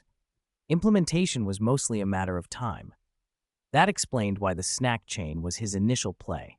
The slow capital recovery would still work because he had existing resources to use. Other ventures, even if attractive in theory, might lack a practical stepping stone and leave him bruised if he forced his way in. Building esports to attract a young audience was the primary task. Expanding a business empire by leveraging attention economy was the hidden task. Only by controlling resources and having a voice could he steer an industry. The next opponent is IG. Jiang Ming muttered, "I can go on stage to honor the sponsor, capitalize on the traffic the sponsorship brings, and try to hook up with Wang Gongzi for some resource exchange." Cough, resource exchange. He ran the numbers in his head. Snack stores are expensive. As a first-tier city, Jinling's rent and renovation alone will cost a lot. Add equipment, initial inventory, staff, and operating funds. Even with a conservative estimate, a single store's startup costs will top 100,000. One store, he told himself. Start at my alma mater, use my identity as a university entrepreneur, pilot it in the university district. Once NXG and I have established the brand, we can expand. He had to go to his teacher and put on a brave face while quietly counting the bills. Stores can be opened slowly. The urgent thing is expanding the team. He nearly forgot the most important matter in his excitement. As the club grew, the online store and various operations were draining Lin Shuiji. Add end-of-month accounting, and she was overloaded. Contemporary Jiang the Skinflint wouldn't waste talent on bookkeeping. He had to free Lin Shuiji to do more valuable work. Her future place was as general manager of JM Food Moment. She might lack experience now, but no one is born knowing everything. With step-by-step growth, she would be capable. Finance was Lin Shuiji's specialty. Routine tasks like payroll and cashiering could be handled by accounting students near graduation, with Lin Shuiji overseeing them. Other tasks, club business cooperation, snack store expansion, personnel recruitment, could all be handed to her. For the team itself, if he wanted to keep his competitive level while juggling everything, he needed at least one executive coach for data analysis and daily training management. He also needed a youth training manager. Talent development required someone capable to run it. His priority was to recruit people with sports management expertise. Whether they understood League of Legends wasn't crucial. Professional sports management skills were. If they did understand LOL, even better. As soon as he sorted his thoughts, Jiang Ming acted. He sent a message to Lin Jingyi. Draft 2 recruitment ads tonight. One for an esports club youth training manager, prioritize sports management majors. The other for a first-team executive coach, require relevant esports or gaming industry experience. Oh right, also recruit an accountant and a team leader, he added. Lin Jingyi replied, Jiang boss, are you planning to dump me after using me? Are you firing me? Jiang Ming, my dear manager Lin, can we stop joking? Club finances are more comfortable now. I'm planning to promote you, give you a raise, and lighten your workload. If you don't want it, I'll take it back. It'll just reduce club costs. Yes, I want it. That's more like it. Don't worry, I'll handle recruitment. I promise to finish it within 3 days. He then typed, next week I'll focus on matches. The school side and snack store location selection are entirely up to you. Loyalty. Chapter 92. The Esports World Earthquake brought by millions in sponsorship. Jiang Ming was not stingy when it came to promotions and raises, nor did he spend time comparing his current achievements to past ones and claiming sole credit. After all, a self-centered person who thinks everyone else is freeloading while he alone is the MVP would never get far. Over the past several months, from picking the team site and overseeing renovations to designing uniforms and arranging base vehicle modifications through her connections, His senior sister had nearly done everything herself. Her contribution to NXG's rise was immeasurable. Jiang Ming wouldn't let their friendship keep him from improving her treatment. Without foresight and the same level of execution and network building she brought, he'd probably be the one getting labeled a freeloader. In truth, what he admired most about Lin Jingyi was her clarity about her role. She never acted arrogant despite being crucial to the club. She understood that NXG's current opportunities, her ability to grow so quickly as a third-year university student, were largely built on the platform Jiang Ming had created. Having a partner like her was something many people could only dream of.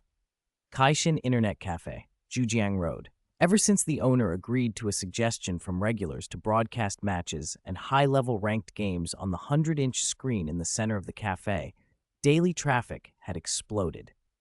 Late at night, dozens of people would sit in front of the screen watching live games, occasionally glancing at the side seats, hoping the ranked players wouldn't stay overnight.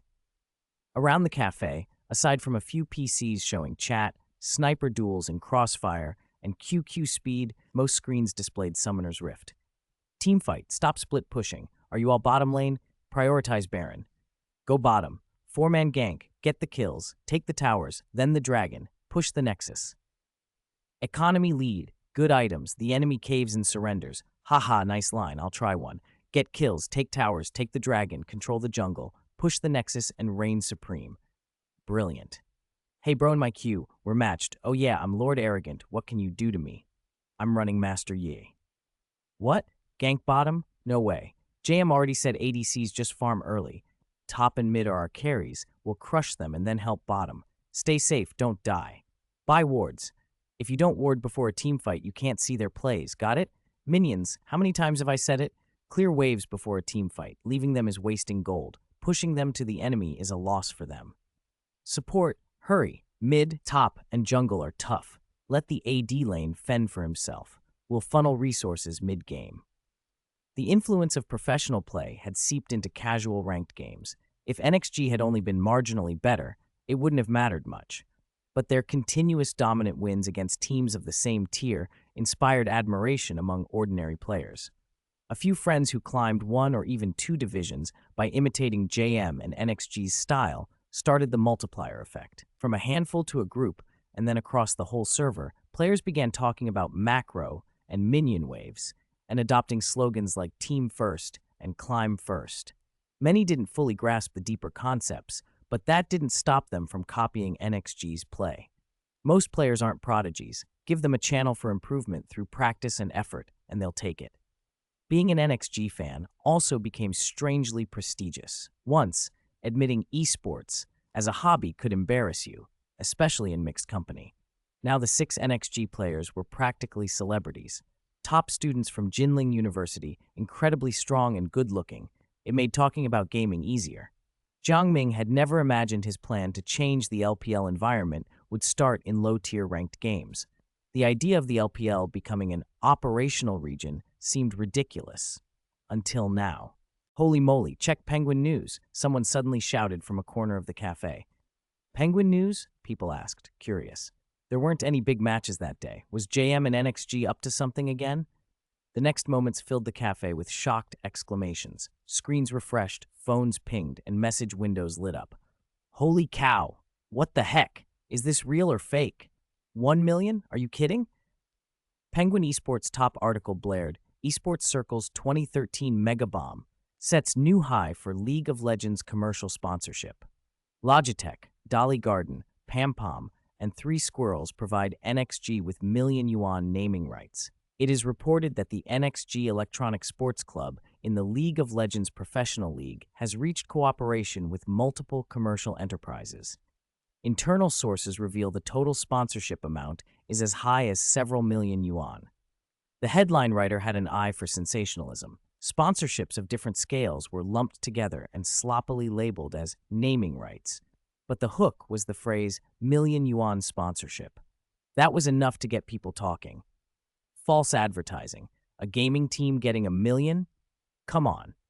If teams had that kind of money, would pro gamers still be camping internet cafes and living on instant noodles? My cousin used to be a pro. His monthly pay was a pitiful 1,000 yuan back then. But the article lists specific sponsors on NXG's uniform. Maybe it's real? I remember they already had YY Platform and Yuchin Food on their preseason kit. A few more sponsors isn't odd. What's odd is the amount. This has to be fantasy. 1 million for an esports team? No way. Whether people believed it or not, the notification hit the esports community like a depth charge, creating ripples everywhere. Then NXG's official account posted an update that sent hearts racing. NXG Electronic Sports Club Logitech at Pam Pam Food, Dolly Garden 3 Squirrels. Dear Logitech, it is our great honor to walk hand in hand with you. Thank you for your trust and support of NXG Electronic Sports Club. Your generous sponsorship has injected tremendous momentum into our dream-chasing journey. Since establishing our League of Legends division, our team has upheld passion and dedication, striving to challenge and break through on the battlefield. Your industry-leading achievements and innovative spirit have inspired us. This cooperation is a perfect fusion of esports dreams and commercial strength. On the League of Legends forums, threads about NXG's 1 million yuan sponsorship flooded the servers. One thread, rational discussion, what does it mean for NXG to get 1 million yuan sponsorship with no championships? Got over 1,000 replies in under an hour. Weibo hot searches climbed into the top 10 with tags like NX receives million sponsorship and hashed esports and business cooperation. People debated and speculated across countless social platforms. At the Jinling University School of Management, Professor Yu Kun was jerked awake by a dozen calls from colleagues. Your student's amazing, someone joked into the phone. Once the whole story was explained, Yu Kun felt a rush of pride. 1 million yuan wasn't extraordinary for them. Some senior professors got more than that each quarter. But this money came from a brand new field, esports. It was an emerging industry that had already taken off overseas and was only beginning in China. Their student had turned online traffic into something tangible and scalable. Being at the forefront of that had obvious political and reputational value. Old you, we need to keep up, his caller urged. I'll start drafting the report right away. He sent me materials last week, Yukin said, suddenly energized. He also has an application for a snack chain sponsorship. Send it tomorrow. Excited, Yukin was wide awake and moving like he was 30 again, dressed and at his desk in minutes. If outsiders felt shock or disbelief, the reactions inside established LPL teams were simpler and uniform, green with envy. No way, muttered Ruo Feng at Wei as he slurped instant noodles with a single fake sausage slice. He stared at the article on his screen. Is this reasonable? He remembered the scrimping and struggling to land sponsorships, drinking mineral water instead of better drinks, eating cheap roadside fried rice, commuting by subway, and sometimes sleeping on floors. WE were regional champions. They had 3 or 4 small sponsors. How did NXG get this? At PE Club, manager Xiao Xiao stared blankly at his phone. He'd just informed his boss about their first sponsor, a pig feed brand. Logitech versus pig feed, tens of thousands versus 1 million. In Huayi Spider's underground training room late at night, only 3 of 5 computers were lit. 2 desks were cleared out. Brother Luo, I can't keep pushing. My family found me a factory job in Yuhang, food and lodging included, one player said. When are you leaving? Leon asked. Tomorrow, probably. The train's the day after. What about you, old Chen? White Crescent asked Dull, the slightly chubby support. Since losing 2 consecutive games in the preseason qualifiers, the parent company had pulled funding and the team had basically disbanded. The mid and top left 2 days ago, and the underground room still had half a month's rent left. Me? Dull thought. I don't want factory work. Maybe I'll boost accounts at an internet cafe or try out for other teams. Don't make yourself the martyr, White Crescent sighed. Esports needs talent. We don't have superstar talent or NXG's professional system. We just can't make a name. He stared at his monitor. The headline about NXG's 1 million yuan sponsorship glittered like a neon sign. If I stop playing professionally, what else is there? Author's note, today's update outlines Old Qing's direction, so please give it your support. There's a lot I want to write in this story.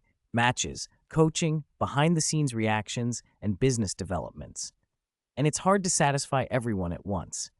If I could write 50,000 words a day, that wouldn't be a problem, but I can't. I still work part-time, and writing over 10,000 words a day already leaves me exhausted. I appreciate your understanding and continued support. Chapter 93, Head Coach? No, the boss is warming up. The moment the tweet about the $1 million sponsorship went live, Jiang Ming and his NXG team shot back to the center of the esports spotlight. They weren't just trending, they were a magnet for attention. Traffic cooling off? Impossible. Some people, it seemed, were born to draw eyes. For a while, the whole esports scene buzzed. Rival teams, some struggling financially, reached out for advice, hoping to learn how to avoid the brink of collapse. Jiang Ming welcomed them. He genuinely wanted to expand the pie, get capital into the industry early, and push the domestic scene forward. Make friends, not enemies. If everyone else starved, there'd be no one left to compete with, and NXG wouldn't last either. As expected, media outlets swarmed. Cameras and microphones showed up at his doorstep. Jiang Ming kept his cool, politely turning down most requests and accepting only a written interview from a media outlet his alma mater had officially recommended. He could see the school's thinking. If you don't control the narrative, someone else will. Penguin Sports had already set the numbers rolling online, but the university could amplify the story in a way that served both the school and NXG. Free promotion for Jinling University's recruitment materials and social recognition for NXG's future. Especially sweet when presented as NXG Electronic Sports Club, an outstanding student startup supported by a top university's emerging industry program. To worried parents, that sounded far more respectable than gaming team. Jiang Ming wasn't ungrateful. The university had backed him early on. He'd benefited from their resources. He couldn't take without giving back. He wasn't about to build a brand that left the rest of the industry behind. There was another factor: Penguin Sports. As operator of the League of Legends competition, they meticulously groomed the LPL, and they never expected the biggest slice of commercial profit might fall to a newly minted team like NXG. But the league profits from the game's influence, and a sensational case study like NXG, with $1 million sponsorship and non-stop headlines, was too useful to underplay. Penguin Sports promoted NXG's story across the board, making sure it reached beyond the usual esports circle. Outside attention followed quickly. Businesses that had previously dismissed esports began to take seriously the advertising effect, especially after being shown Yuchin Foods' sales growth for a product launched a year ago. The data was clear. When a product fit the audience, advertising in esports could outperform TV. Every LPL broadcast, online and offline, carried a huge viewership. Companies saw real upticks in sales tied to event advertising. Once one major firm took the plunge, many others re-examined their assumptions. The industry's potential slowly revealed itself, and a virtuous cycle began. Still, pragmatists wanted proof. Logitech and a few others had gotten a windfall of attention from the sponsorship, but scaling up corporate involvement required evidence of return on investment. NXG, now the team of the hour, would need to show sponsors real value. Jiang Ming wasn't about to disappoint. On the third day, while the sponsorship hype was still hot, NXG's official account posted a roster update that set social media ablaze. NXG Electronic Sports Club, roster announcement for next week's LPL match versus IG. Good morning to all NXG fans and friends.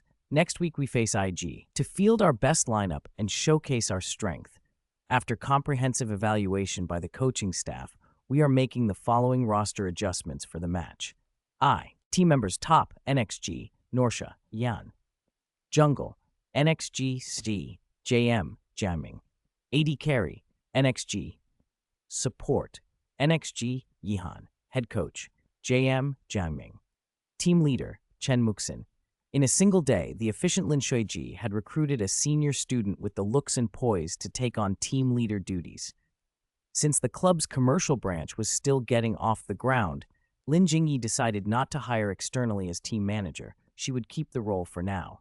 The announcement hit the club's Weibo and comments exploded. Personnel change. What the hell? Wait, am I seeing this right? The boss is the mid laner? That can't be a different person. You new here?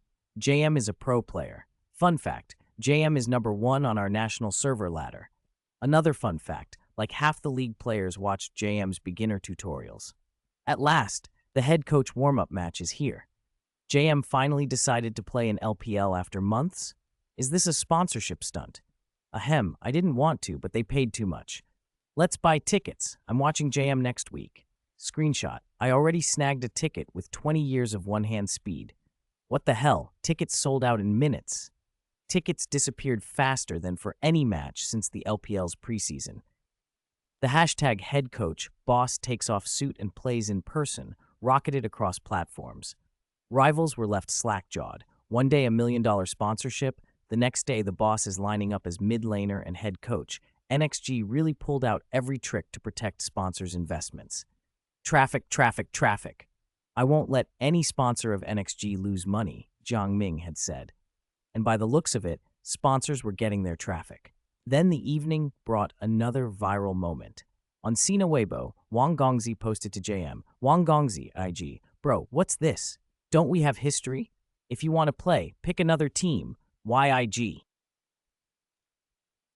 Maybe the sponsors paid too much. We're opponents on the field, friends off it. If you want trouble, Wang Gongzi, here's my guest list. Logitech, Pam Pam, Dolly Garden at 3 Squirrels. At corporate desks across the region, marketing managers who had been told to keep tabs on NXG and this young university boss suddenly had giant question marks popping up. You can market like this? Meanwhile, in a small neighborhood hair salon, life went on a different kind of way. At Frontline Image, apprentice barber Zhu Xiaolong focused on a customer's nape, careful not to ruin the cut. The customer, the owner of a nearby breakfast shop, made conversation out of boredom. Hey Xiaolong, you a Diamond 1 in Ionia? Ever thought about going pro? He asked. I know him, Zhu Xiaolong mumbled, still concentrating. JM is the top player on Ionia. I'm not talking about that. The breakfast owner leaned in.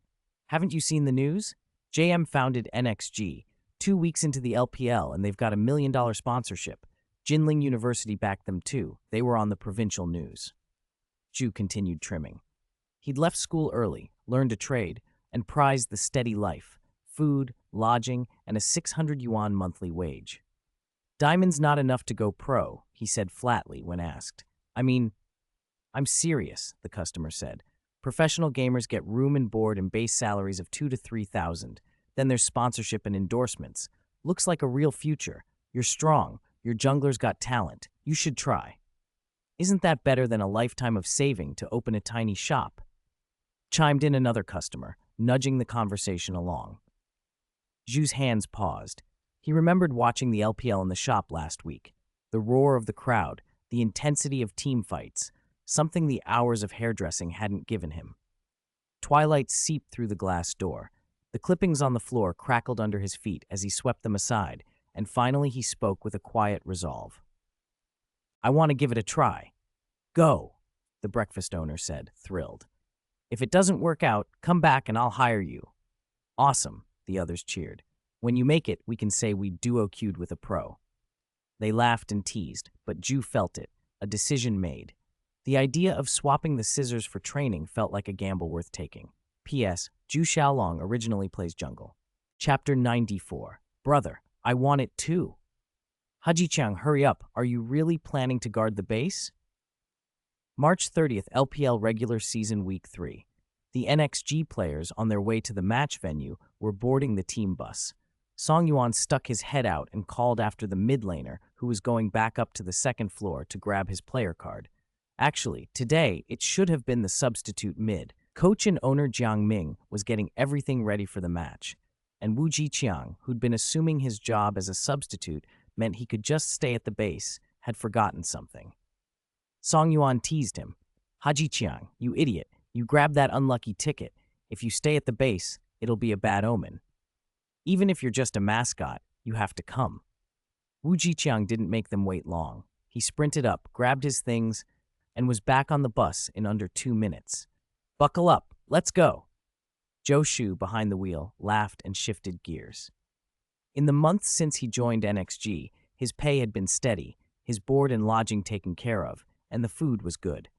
He liked being around a bunch of straightforward young people. They kept him feeling younger. His partner, Old Deng, complained jokingly about gaining weight because life was too comfortable now, but Zhou Shu was grateful. Stable work felt like heaven after their old hand-to-mouth days. Little Boss Jiang was capable and kind. He deserved his success.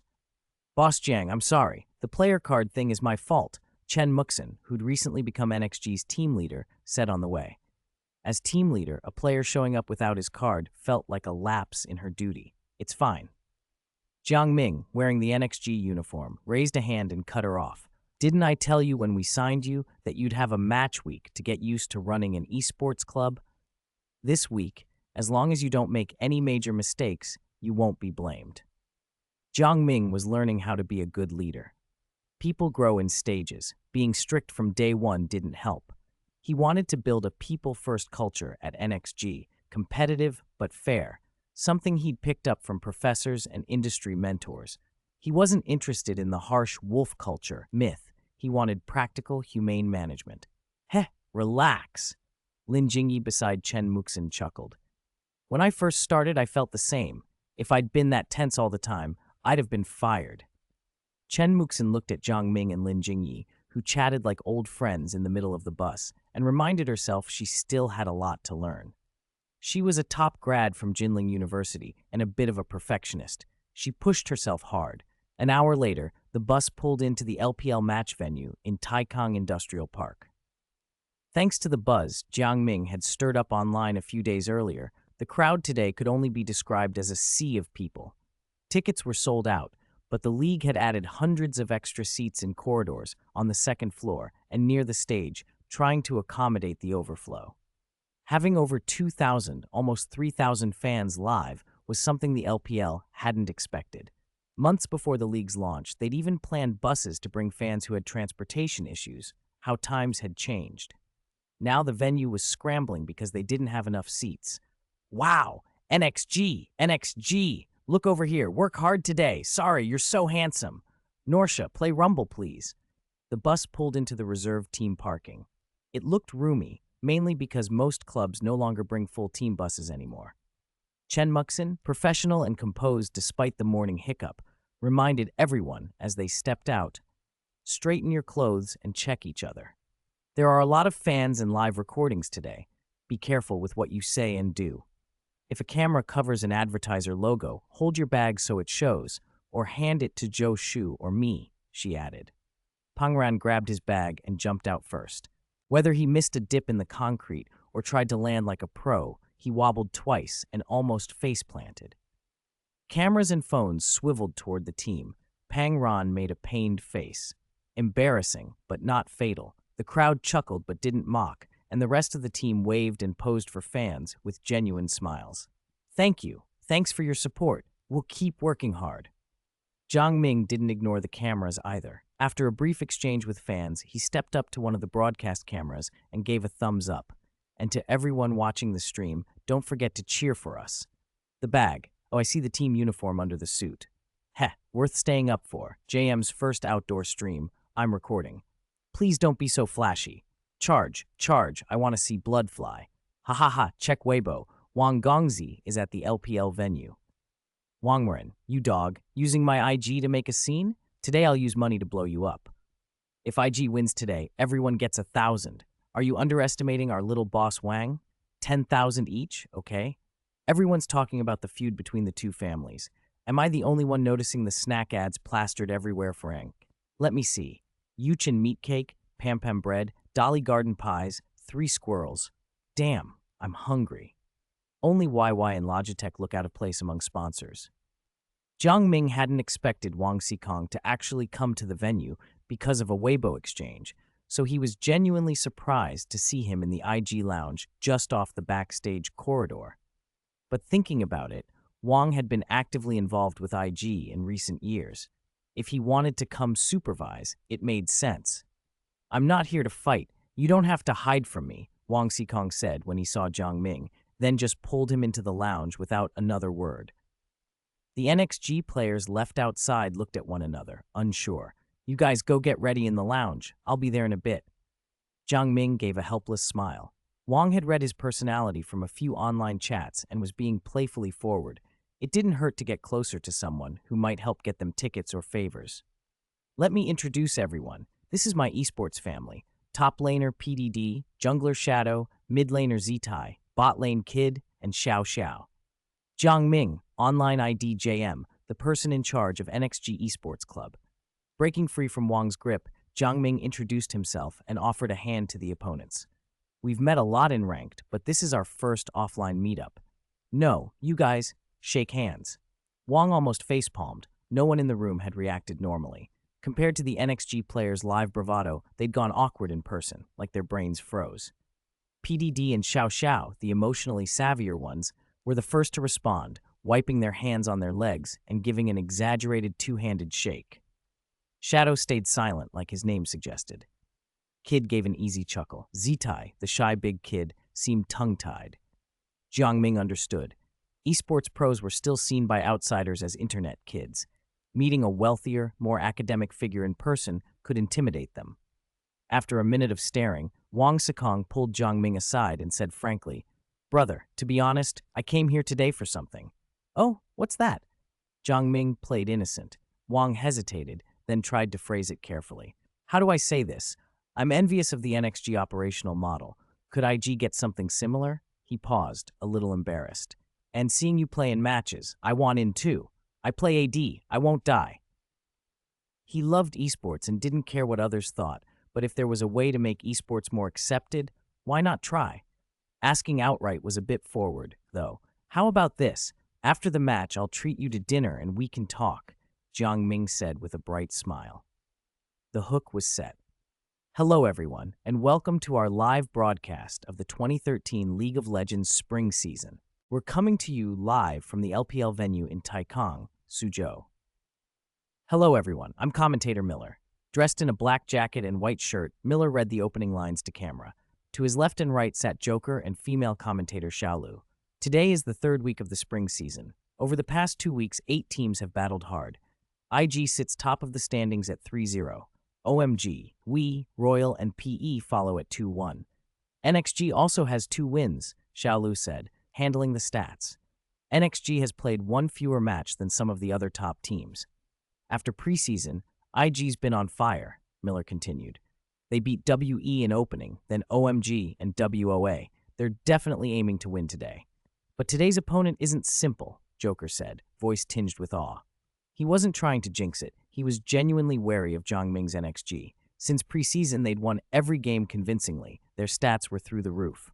Include solo queue dominance, and the tail gets even more impressive. Yes, Miller went on. NXG, undefeated so far, is making a lineup change today. Full roster, Xiaolu chimed in. NXG announced on their official Weibo that JM, as head coach, will be playing mid against IG. The director cut to team stat charts. Except for mid, NXG led in most positions. Ahem, everyone, a quick note. NXG's JM is making his first appearance this season, so he won't have league data. Miller clarified. But on the national server ladder, JM has always been number 1. Chapter 95, Double Revival Comp, IG after the initial evolution. Good heavens, is it true what the casters said? NXG's owner is actually the national server's number 1? Woohoo, NXG is in full form. I don't even know how IG can win this. NXG beats IG. By the way, the team comp comparison that guy posted earlier. Remember, PE got trounced like a stray dog when JM was on the field. Can you imagine the crowd when Mingi finishes the draft, takes off his suit, and sits down in mid? Ah, just picturing that makes you start humming. You guys are really getting into it now. Where's NXG's cheerleader? I didn't hear him cheering earlier. Did he not come? After only 2 matches, Jiang Ming's designated cheerleader had already become a fixture in the community's conversation. The reason he wasn't leading the fans during NXG's match was simple. He was late. Because of the crowd and the LPL's outdoor livestream setup, Zhao Yang left the club alone to head to the arena, and on the way, he got into a car accident that left him stranded for over an hour. Based on the location he sent to team leader Chen Muxin, he wouldn't get to the venue until after the draft was finished. Norsha, spill it. What face does JM usually make when he's standing behind you guys? Norsha, ha, what face does our boss make? Why are you curious? Kid, I just want to know. I get what it's like to go from owner to coach, but what's it like to go coach to player? Maybe it was because the owners had talked beforehand, but before the draft even began, the 2 teams' players who were in the room started chatting across teams. IG, actually I'm wondering, Where will JM's suit end up after the draft? NXG, sorry. Don't even mention it. I'm curious too. Is the head coach warming up or what? Jingming, standing behind them, snorted in annoyance. Jing really was the kind to get out of line if you didn't keep him in check. He even dared to poke fun at him. NXG, sorry. Save me. Screenshot saved. If I don't make it back to base today, IG brothers, remember to call the police for me. Ijiao, call the police? Easy. In exchange, reveal what champion JM will pick today. Door, referee, I want to report a violation. Fang Kuailong, born in 1988 and now 25, for reasons nobody quite understood, had a knack for mischief that outmatched a room full of 16 and 17-year-olds. Jokes aside, Jiang Ming didn't forget to give his players one piece of advice. When you get into the game, pay attention to Xiao Xiao. He likes to miss his ultimates, but he always has strategic intent. Moments later, both sides finished their first 3 bans. NXG on blue banned Caedrel, Sona, and Ezreal. IG on purple banned Gragas, Ari, and Renekton. The 3 casters on the desk erupted into discussion at the selections. NXG banned Caedrel. That's PDD's comfort pick. Ezreal and Sona are bottom lane targets. Kid is very good on Ezreal, and with the Manamoon Ezreal style NXG popularized earlier, it feels like Ezreal is back in Season 2 meta. Haha, are they shooting themselves in the foot? Joker speculated loudly. Miller focused on mid. IG didn't ban Zed. Do they have a plan for him? You know, JM is the national server's #1 Zed, maybe even the world's, someone added. Very possible. Xiao Xiao, IG strategist, gets some wild ideas. Purple side has counterpick advantage, so if JM gets first pick, he'll be targeted, Xiaolu said with certainty. On stage, Zitai, IG's mid, still looked uneasy. Brother Sun, are you sure your strategy will work? After seeing NXG were their opponents, IG had done heavy pre-match preparation.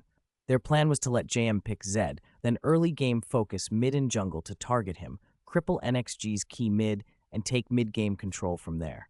Oh, come on, you still don't believe me? I may miss my ult, but my thinking's never the issue, Xiao Xiao replied cheerfully. JM's debut has a purpose. If we leave Zed open, he'll pick him.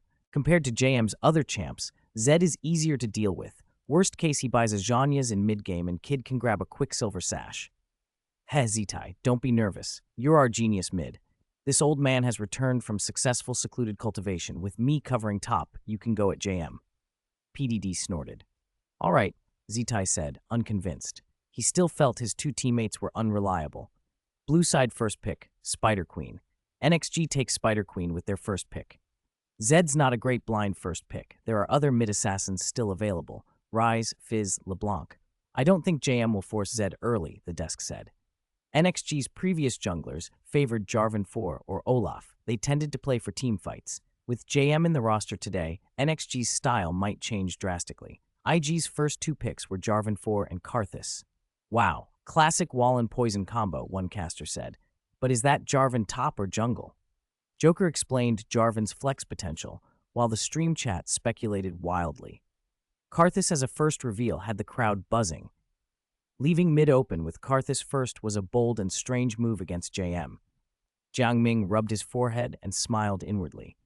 Leaving Zed open and first picking Karthus, that was definitely Xiao's handiwork from bottom lane. Bold, reckless, and designed to set a trap.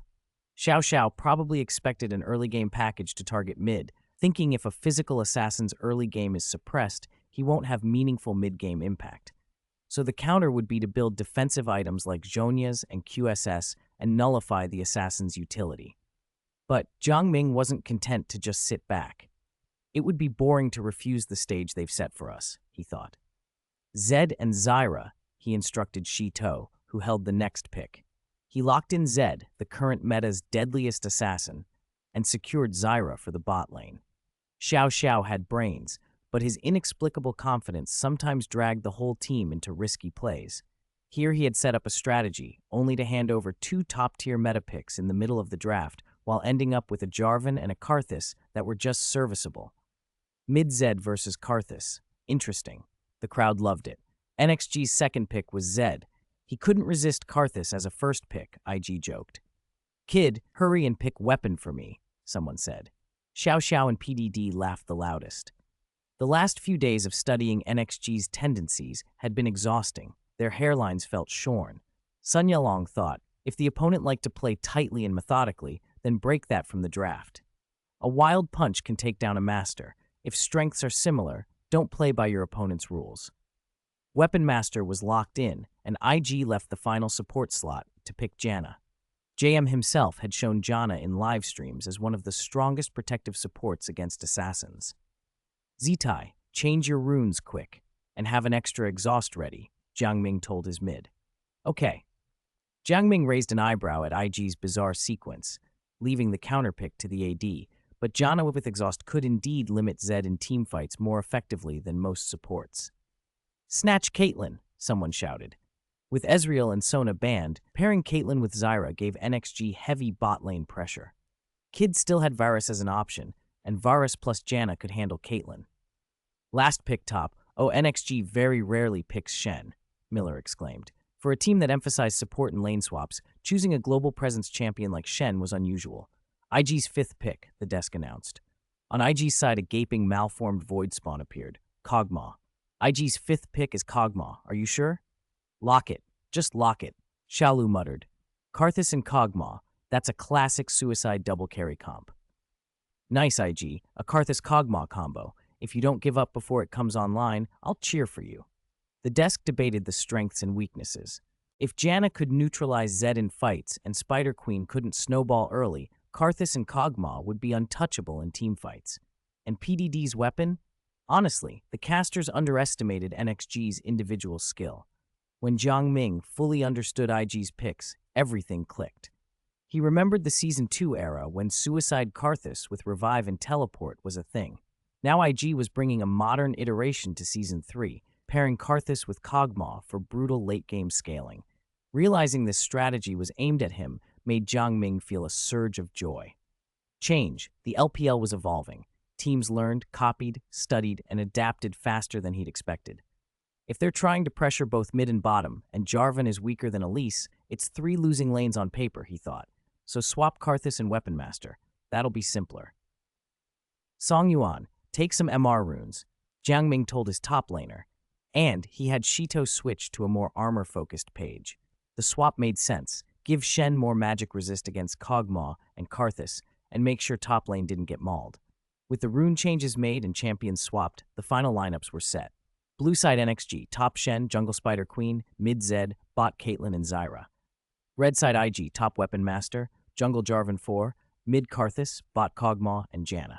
On the big screen, flames licked between the two lineups, building tension for the match. But the crowd and the livestream viewers barely noticed the official special effects. All eyes were on the blue side player seats, where the warm-up everyone had been waiting for was finally happening. Jiang Ming, owner and head coach of NXG, was taking off his suit and logging in as a player. NXG, JM player connecting.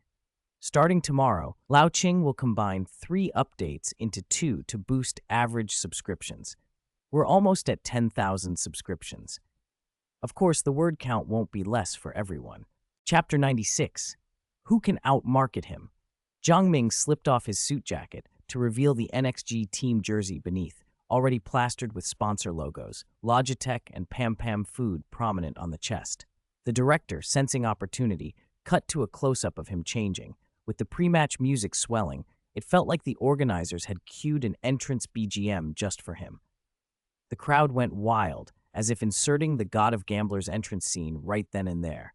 So handsome, isn't he courting death? Move over, I want in. Give me your spot, boo-hoo-hoo. The head coach is warmed up. Now JM's coming out to show off. Look at all those sponsor logos. NXG must be rolling in cash. Let him earn it. Even better, a pretty young woman appeared to take his jacket. Hidden behind the player bench, Chen Muxin, who'd been out of the camera's obvious view, took the jacket with both hands and vanished off screen in a blink. But fans and players with keen eyes still caught her on camera. A pretty girl as a human clothes rack? Envy buzzed through the live chat. NXG's sponsors watching the stream erupted laughing, their delighted cackles filling the room. The head of Pam Pam clutched his monitor with bloodshot eyes, breath ragged. Close up, replay it 1,000 times, he gushed. We profited. That 100,000 was worth every cent. They'd paid for exposure before, But this was the first time a partner seemed to worry the sponsor might lose out and actively manufactured close-ups. NXG didn't just take money, they maximized emotional value. JM was a marketing genius. Perfect. Just when the sponsors thought that was the peak, the live feed swung to the crowd. Unlike earlier in the season, today's LPL venue was truly packed, the main seats full, and even the extra rows taken. Some viewers complained online about ticket shortages, but their complaints were drowned by one section that waved NXG banners, blue and white folding fans, and the ubiquitous cheering clappers. The NXG cheer captain rose, veins bulging in his forearm, as he gripped a heavy flagpole and whipped it from side to side, his deep voice blasting through the arena's sound system. NXG, go! NXG, go! Jiaoyang shouted, and the audience matched him.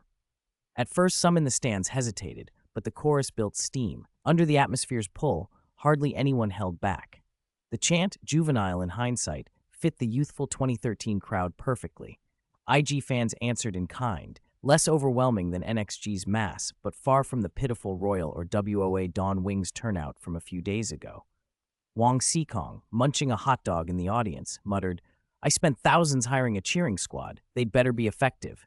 He scowled as NXG's chants drowned out his hired cheerers. Even paid help can't beat NXG's cheering. That kid Jiang Ming really is something, an onlooker said. Jealous, Wang scoffed. Thank you to the live audience for cheering on our players. Loading complete. Let's enter Summoner's Rift. Miller's voice brightened with the crowd's energy. Both teams rushed toward their Jungle River junctions. Since NXG's meteoric rise, teams no longer lollygagged at the start. A single slow second could mean losing vision, or worse, first blood. And yet, even with everyone keyed up, post-match replays kept showing NXG moving 2 or 3 seconds faster than everyone else. Damn it, did they study the route from the fountain to the jungle beforehand? Xiao Xiao grumbled, losing hair over long nights planning how to beat NXG. Position. Z, don't go straight top. Go mid first, he barked. Top mustn't be warded by NXG. Shadow, you go too. Our level 1 skirmish is stronger. Push them out. Xiao Xiao's commands never stopped. He marked every point on the map in exasperated detail. Here, kid, don't expose yourself. JM squeezed people here during his stream. Jiang Ming wasn't surprised. Karthus plus Kog'Maw revive-style double carry wasn't the only trick. Xiao Xiao had prepared a lane swap plan. Karthus top to face Shen, Weapon Master to mid to bully the young Zed. Karthus could barely handle Zed in lane. His range doesn't help against a WEQ burst when the Zed player knows how to use it. Conversely, Weapon Master against Shadow Stream Lord was a nightmare. The leap, the longer WA range, the stun combo, you wouldn't even get to farm. Give it to me. PDD snorted from the bench, laughing like a boar. Fang Kuai-Long always has the best ideas. Weapon Master versus the child Zed, I'll knock JM's dog brain out. The fantasy was intoxicating. Solo killing JM, stealing his fans, rising to life's peak. Fang Kuai-Long's plan would settle the world, but Xiao Xiao wasn't so optimistic. NXG's adaptability was strong even when JM wasn't on stage. Putting their best player into the lineup wouldn't suddenly make them forget how to play. Shadow, watch mid, Xiao Xiao ordered. If possible, babysit it early. Shadow nodded. Okay. NXG on blue wasn't idle either. Xiao Shito, don't start blue, Jiang Ming instructed. Do red, then counter-gank mid. Shi Zhenyu nodded. Pang Ran, the team's deputy caller, queried, Why start red, Mingji? Elise on blue, Shen applying top pressure, then you open bottom and push. That should be optimal, right? Jiang Ming smiled at his player's initiative. Under normal circumstances, sure, but what if the opponents swap? Lane swap, Kog'Maw and Janna top. Pang Ran paused, then added, Then we swap top and go for the kill. Not so fast. I don't mean just duo swaps. Even if they swap, they can still bring their jungler and quickly shove the first tower. The early game favors pushes. My point is their Weapon Master will swap with their Karthus, mid and top. Song Yuan shivered for no reason. Should we follow? You can't play Zed into Weapon Master, can you, Mingji? No, you haven't trained against active lane swaps and disadvantageous early matchups. If we chase their rhythm, we'll lose minions and XP. Follow my rhythm. Jiang Ming wasn't being cocky about IG's layered counters. Lane swap and mismatch responses require discipline and solid fundamentals. After S5, against mature LCK systems, he wouldn't be so confident. But IG barely had wave management down. let alone refined lane swap routines. The strength of a top laner shifted when he swapped mid. The jungler's pre-planned assistance here was meant to blunt NXG's early attention. If Jarvan could disrupt one or two waves enough to force his opponent low, the Weapon Master would lose the edge. Both junglers are doing their first clears with teammate help, came the commentary. Oh, Karthus is helping Jarvan with Krugs on NXG's side.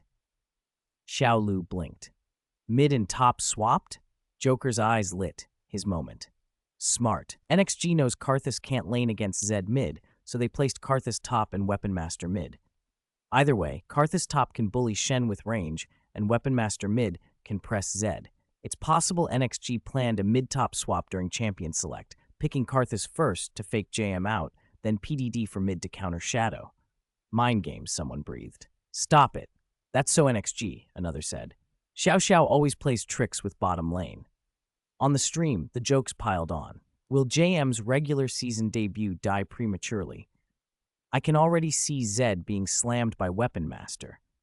What goes around comes around. Market yourselves every day and get roasted. The scorn was loud, but Jiang Ming wanted to tell the commentators and viewers that the offense and defense had just flipped. The Jarvan lose in mid would ripple first into the bottom lane. Blue and purple minions met in mid lane. Jiang Ming sat back behind ranged minions in control of Shadow Stream Lord, refusing to step up for auto attacks. Assassins are fragile early. Weapon Master would punish any poke. At level 1, Zed's Q cooldown is short, but without his Shadow, his damage is weak. A level 1, Zed shouldn't contest the minion wave, Q for last hits and occasional poke only. Zed doesn't shine until level 3 with the Shadow enabling QE burst. PDD, suddenly in mid from top lane, lacked minion awareness and wanted to auto to level 2 and dominate. So cowardly, he muttered. As a top laner unused to facing Jiang Ming, seeing Zed only last hit from afar rankled. Should I go in? Shadow asked. Come, circle and help. Take some health off him. He won't hold up, Jiang Ming said. PDD, newly level 2 with Counter-Strike, readied himself. All right. Coincidentally, NXG's Spider Queen had cleared red and already moved toward mid. Shadow slipped into the mid bush. The Weapon Master jumped with Leap Strike, and at the same instant, Shadow EQ'd a position just behind Zed's body. NXG's lane swap paid off. Karthus top is suppressing Shen with range, and Weapon Master in mid is forcing JM to avoid last hitting, the commentators noted. They need to adjust or both mid and top will be unplayable. Winning with only bottom fed is hard. Miller then spotted Jarvan's movement. Jarvan's heading for a level 2 gank mid. Weapon Master's going in with Counter-Strike active to force JM's position, Joker added. Zed's hand speed is fast. Shadow's cast didn't stun him, but Jarvan used EQ, targeting Zed's Shadow landing spot. They expected a small trade near the turret, no ult needed. Then a white cocoon-like object flew from the brush and wrapped Jarvan up. All three commentators' eyes went wide. Jiang Ming had deliberately placed his Shadow to take Jarvan's knockup. Could the knockup have been dodged? Yes, he could have placed the Shadow further away, but then Jarvan wouldn't have been tempted. With hero counters and no major mechanical gulf, he balanced minion waves and jungler presence to bait the NXG trap. Focus Jarvan, Jiang Ming called. Shadow and his main body moved together, landing double Qs, while simultaneously calling Elise to join. Razor Shuriken twice. Shigenyu didn't overthink things. He WQ'd on Q. Explosive Spiderlings, Neurotoxin. Elise transformed into her spider form and leapt in front of the blue turret. The commentators shouted, Jarvan's gank was countered. NXG mid-jungle are collapsing on him. His HP's plummeting. With Weapon Master's Counter-Strike spent, it looks like he can't save Jarvan now. Jarvan's health dropped from full to half to a third. Then, freed from Cocoon, he scrambled W for a shield and used the quickness to get distance. Don't chase, Jiang Ming ordered. Both of their key abilities were cooling down. Even if they could finish Jarvan by diving, the Weapon Master with full passive stacks could rip them if they chased past the minion wave toward the enemy turret. Damaging Jarvan and burning the quickness was a major early win. It also forced NXG to wonder whether they could take down the Elise in the early jungle. I'll go counter jungle. Xiao Shito slipped away from mid, uninterested in the low-health siege minions. The chat lit up with snipes. Haha, Shadow that noob started again. Classic, I'll carry all three lanes by myself. Stop blaming Shadow. PDD engaged, and his E missed. If you must praise someone, praise the Spider Queen for that counter gank. Is this the national server's #1 JM? He's getting bullied. People outside the arena thought the situation hadn't changed. Jiang Ming wanted to tell them otherwise. From this moment, the initiative had shifted. Jarvan's loss of combat effectiveness and dropping the quickness, would affect more than mid. It would ripple down to the bottom lane first. Chapter 97, double Q from the main body, shocking the entire audience. Is it a bug? In League of Legends, there's a saying, other lanes can limp along, but your mid lane and jungler must never be behind. Mid is especially crucial. It touches top, bottom, and the jungle. A team with only a strong mid may not be invincible, but a team with a weak mid will never be top tier. Jungle isn't as central as mid, but it's close. Now, IG's mid and jungler had already taken a heavy hit in the first exchange. With their jungle invaded, Kid and Xiao Xiao were cursing under their breath. Kog'Maw and Janna were having a hell of a time dealing with Caitlyn and Zyra's early pressure. Kog'Maw's health was already dangerously low, and you tell me their jungler is low on health and doesn't have flash. Enough said. IG's in a bad spot, Miller said, watching the broadcast feed as the director panned toward the bottom half of the map. The prince got counter-ganked in mid, and Spider Queen just invaded their bottom jungle. Joker, the real problem is Kog'Maw's health. Caitlyn and Zyra are oppressive early, and now Spider Queen's lingering in the bot lane. It doesn't feel safe even under tower. Xiaolu's expression said everything. Big Brother had been praising IG's bot lane before the match. Now he sounded like the opposite. Spider Queen, the spider-like jungler, hadn't only stolen blue, she'd camped bot. After Shi Zhenyu stole Prince's blue with Smite, he walked straight to the tri-bush behind bottom. Are we diving? Jing reflexively sped up his pushing. Pangran glanced at the midwave. He wanted to say that when Spider Queen slipped into the jungle earlier, neither IG's mid nor top had used minion positioning to shove her away. The opponents simply lacked support awareness, making a dive feasible, but for stability, he held back. No, none of the three of us wants to tank tower shots, and Janna's still fairly healthy. Forcing a dive could backfire. Just zone them off and secure a wave. Kog'Maw was half health. Janna was at 2/3. Facing NXG's duo, who were pushing a big wave into tower range, Kid kept an eye on the spider legs barely visible in the bush. Yep, that was Spider Queen. He retreated preemptively. Xiao Xiao groaned. This is so annoying. After stealing the prince's camp, she just camps bot. They're not even diving, just denying Kog'Maw every last minion. The turret laser kept smacking the blue minions. For Kid, every clang sounded like a personal robbery. Joker, seeing the director hadn't left bottom, tried to spin a positive. This is a chain reaction from that counter gank. But with Spider Queen hanging around bot, IG's mid and top can farm safely and keep pressure elsewhere. In a sense, it's not a loss. With NXG's strongest player, JM, under control, Joker thought IG might still be getting something out of it. But then the camera cut to mid and top, and everyone watching did a double take. NXG's top and mid were not being crushed at all. LPL players still underestimated the intensity of NXG's daily training. Song Yuan joked, "Brother, I always get double-teamed by bot, okay? A Karthus with soft autos and a delayed Q can't pressure me." Endure pressure? Pangran thought. Song Yuan's ability to eat lane pressure had been specifically drilled, and paired with the Eye of Twilight Jiang Ming had picked for him, Shen was hardly under siege. Since the rework, Eye of Twilight's Q throws a blade that heals when it hits marked units or last hits minions, and his W shield gives huge sustain. Compared to the old Pantheon lanes, he was a different beast. With Shen's E as a dissuader, Zitai, who didn't know top lane super well, couldn't overextend. Shen's durability meant even a Karthus top couldn't tank him down easily. Mid was even clearer. Under Jiang Ming's deliberate control, the purple side minion wave had been pushed left. After Prince's level 3 gank, IG's mid and jungler had overextended past their wave and drawn aggro. From there, Jiang Ming only had to tweak 1 or 2 minion positions to create wave tension that made Weapon Master, PDD, miserable. The mid lane is short, and with waves gathered closer to Blue's tower, Weapon Master, wary of Spider Queen, had to play safe and lose the aggressive pressure he'd had. With that two-level reversal, it was Zed poking Weapon Master frequently. "This is so annoying. Who plays like this?" Someone from the purple side vented. PDD slammed his hand on the table, clearly frustrated. He'd been gloating not long ago. Now his laughter felt hollow. "Push the wave," someone in bot shouted. "I did. I pushed it with a third of my HP, but every 2 or 3 waves it ends up back in front of his tower," Weapon Master complained. PDD was stuck. He couldn't commit to fights and couldn't push safely. "Should we swap back?" he suggested, but Zitai from top, farming peacefully, made the obvious quip about Jiang Ming's tutorial secrets. Switching wasn't an option. Weapon Master felt cramped only in mid. If Karthus came mid, the game would be unbearable. Time passed and levels rose.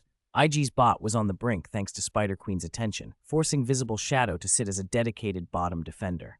By giving up waves and with jungle support, Kog'Maw, though behind in CS, wasn't in immediate danger. Top lanes were calm. Apart from Spider Queen's 5-minute gank on Karthus, which burned his flash, there'd been little bloodshed. Shen was slow at wave clear as expected, and without Jiang Ming getting huge momentum in mid, Spider Queen had limited dive windows. But when the audience expected NXG to keep operating through mid-game lane swaps and tempo plays, Jiang Ming in mid decided to strike. Not a slow, clinical LCK-style operation, NXG had its own LPL-style showmanship. Jiang Ming didn't want to be a soulless operator. He wanted to seize the mid lane and the spotlight. With the All-Star in mind and WE's massive fanbase to challenge, he needed dominance, not dull perfection. At level 5 to 6, Jiang Ming intentionally baited an opening for Weapon Master's Q by spamming short teleports and evasions, kiting during Weapon Master's leap strike trades. Both sat a little above half health heading towards 6. JM only needed one ability during trades to lower his own health, just enough to trigger Zed's passive, while PDD's tanky build wouldn't tilt his HP bar too much. Mid-trades are intense. Both are at half. Somebody's got to recall, the casters said. The minions met center. Both champions hit level 6 at almost the same second. To everyone's surprise, JM initiated first. Living Shadow, the skill flashed as Jiang Ming sent a shadow forward. Starting with W, the commentators wondered. JM threw his shadow with obvious intent. The audience leaned in. How could a half-health Zed go on Weapon Master and his ultimate? PDD, flushed with the urge to crush the mid lane, readied himself, all in. He activated his ultimate levels and buffs. With the bonus armor and magic resist up, he figured he could tank Zed's passive and then turn the fight with a fully stacked passive hit while W was on. He stood his ground, not retreating, not dodging, ready to eat that first Q and punish. But when Zed closed in, PDD shouted, "No, this is a bug!" His fingers didn't stop. He spun on the spot, trying to commit to the fight anyway. The highest Shadow Order technique echoed through the rift. Zed landed, and then, Deathmark. What stunned everyone was what followed. JM landed both Qs with his main body and threw his ultimate without hesitation. The instant his main body hit, he pressed his shadow ability again. 2 flashes of white light overlapped. PDD's stunned face told the crowd everything. He'd been predicted. His flash was dodged. His E window had closed. There was no retaliation. Blades cut. Ghost Slash slowed him. Zed re-engaged, lightly swinging his daggers. Blood sprayed. Ignite burned. Deathmark's final explosion hit. In a blink, Weapon Master fell, cold on the ground. First blood. NXG JM solo killed IGPDD. The system's female kill announcement felt almost surprised. The crowd erupted. Screams, cheers, people on their feet. The live chat detonated with reactions. 666. Level 6 solo kill. That's Zed. How did he dodge flash and still land 2 Qs? Mom, is he cheating? We fans, stand up. Think JM was overrated now? Send your mid out. Back in IG's booth, the kill notification stunned the players. Their planned sequence had been ripped apart before it began. Xiao Xiao rubbed his forehead. The rhythm's gone. I thought we might get lane swapped or caught, but a Weapon Master getting solo killed by Zed? I didn't see that coming. PDD, face drained of color, called for Zitai by his full name. Lu Jihao, tell me, is there a trick for Zed to land a double Q with his main body the moment he lands? He wasn't sure of his own description, but what had floored him was the Q damage when JM closed in. It hadn't been 1 Q. It felt like 2 from the main body. For a second, he'd thought it was a bug. He'd almost called a pause, but JM had a reputation for breaking limits, and calling a pause and finding out it was a legitimate mechanic would only make him look like a sore loser. So he asked instead. Zitai hesitated. I don't know right now. Should we pause? No point, PDD said. My E was outplayed. Whatever it was, it wouldn't have changed the outcome.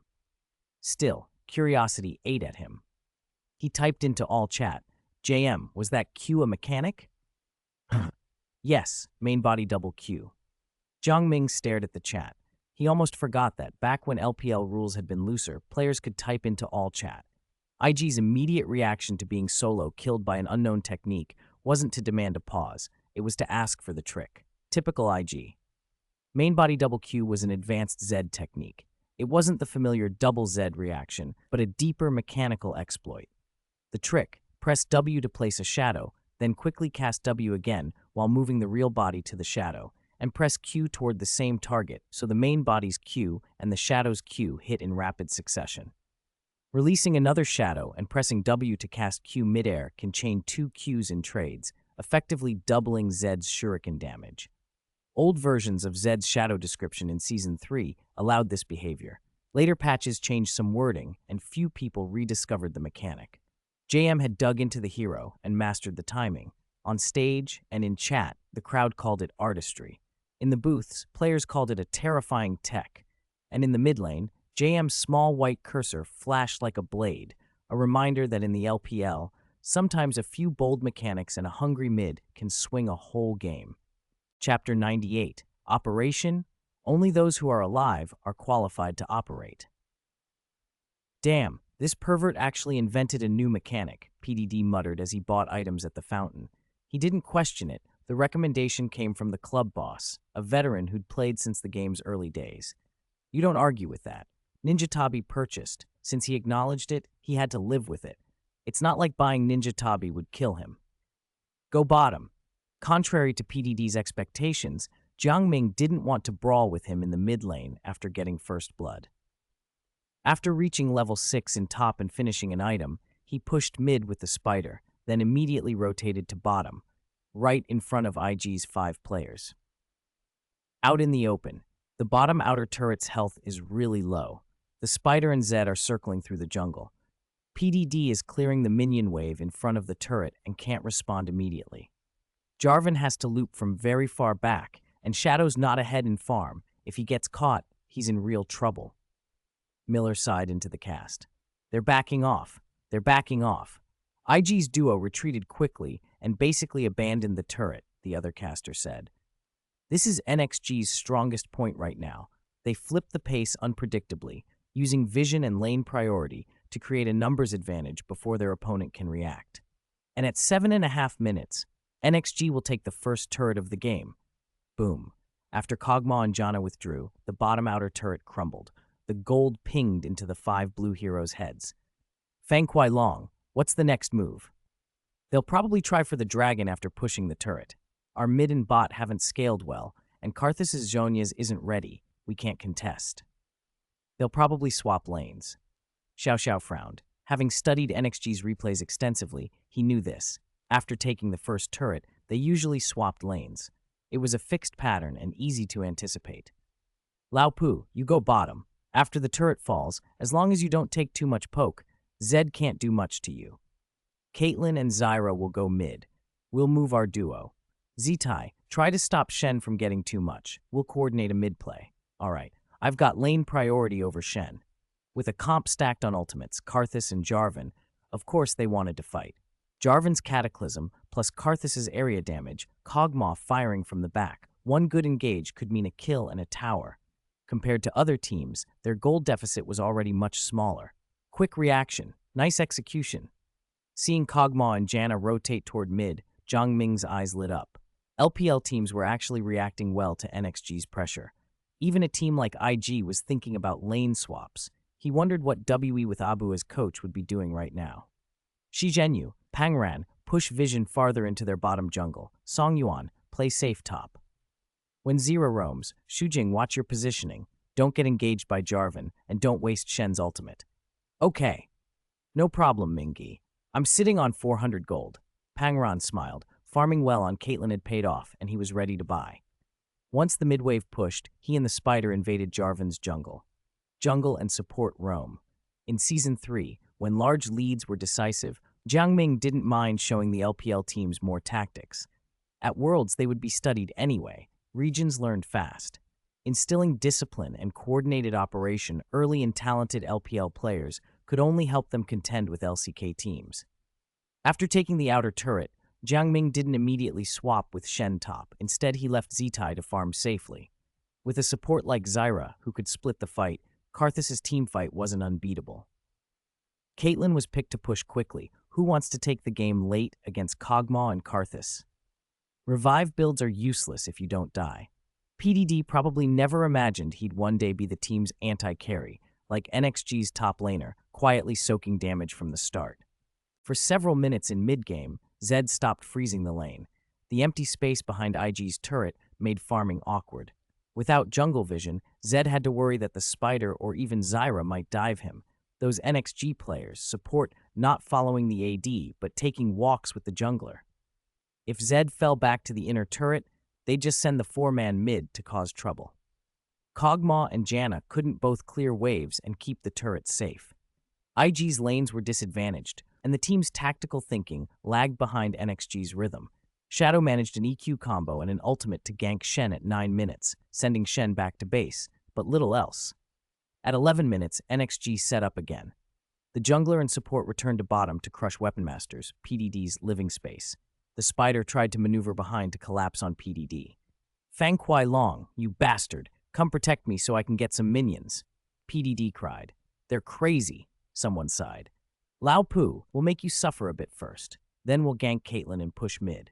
IG's low-budget duo, Sun Dudu and Yalung, hatched a plan. While NXG's jungler and support were focusing bottom, IG launched a four-man collapse on Caitlyn in mid. Attack what the enemy must defend, weapon or turret. Which would the enemy save? Song Yuan pinged. Karthus missing. Xu Jing probably went mid. Xu Jing, alone mid, paled. Oh my god, guys, help! I'm about to get dove. Caitlyn had already fallen back to the turret. Jarvan was at the golem's left side, and Karthus lurked in the river brush. Kog'Maw and Janna were pushing a fresh wave toward them. IG had found a good timing. They weren't going to be led around. They were committing to a decisive play. It wasn't a hard call for Jiangming. Playing safe was an option. Shen could ult back to defend, Zyra and the spider could turn, and Caitlyn had both summoners to stall and possibly fight back. But as Songyuan reached to press ult and fly to Caitlyn, Jiangming spoke up decisive. Don't go mid, dive Weapon Master directly, we'll clear his bottom.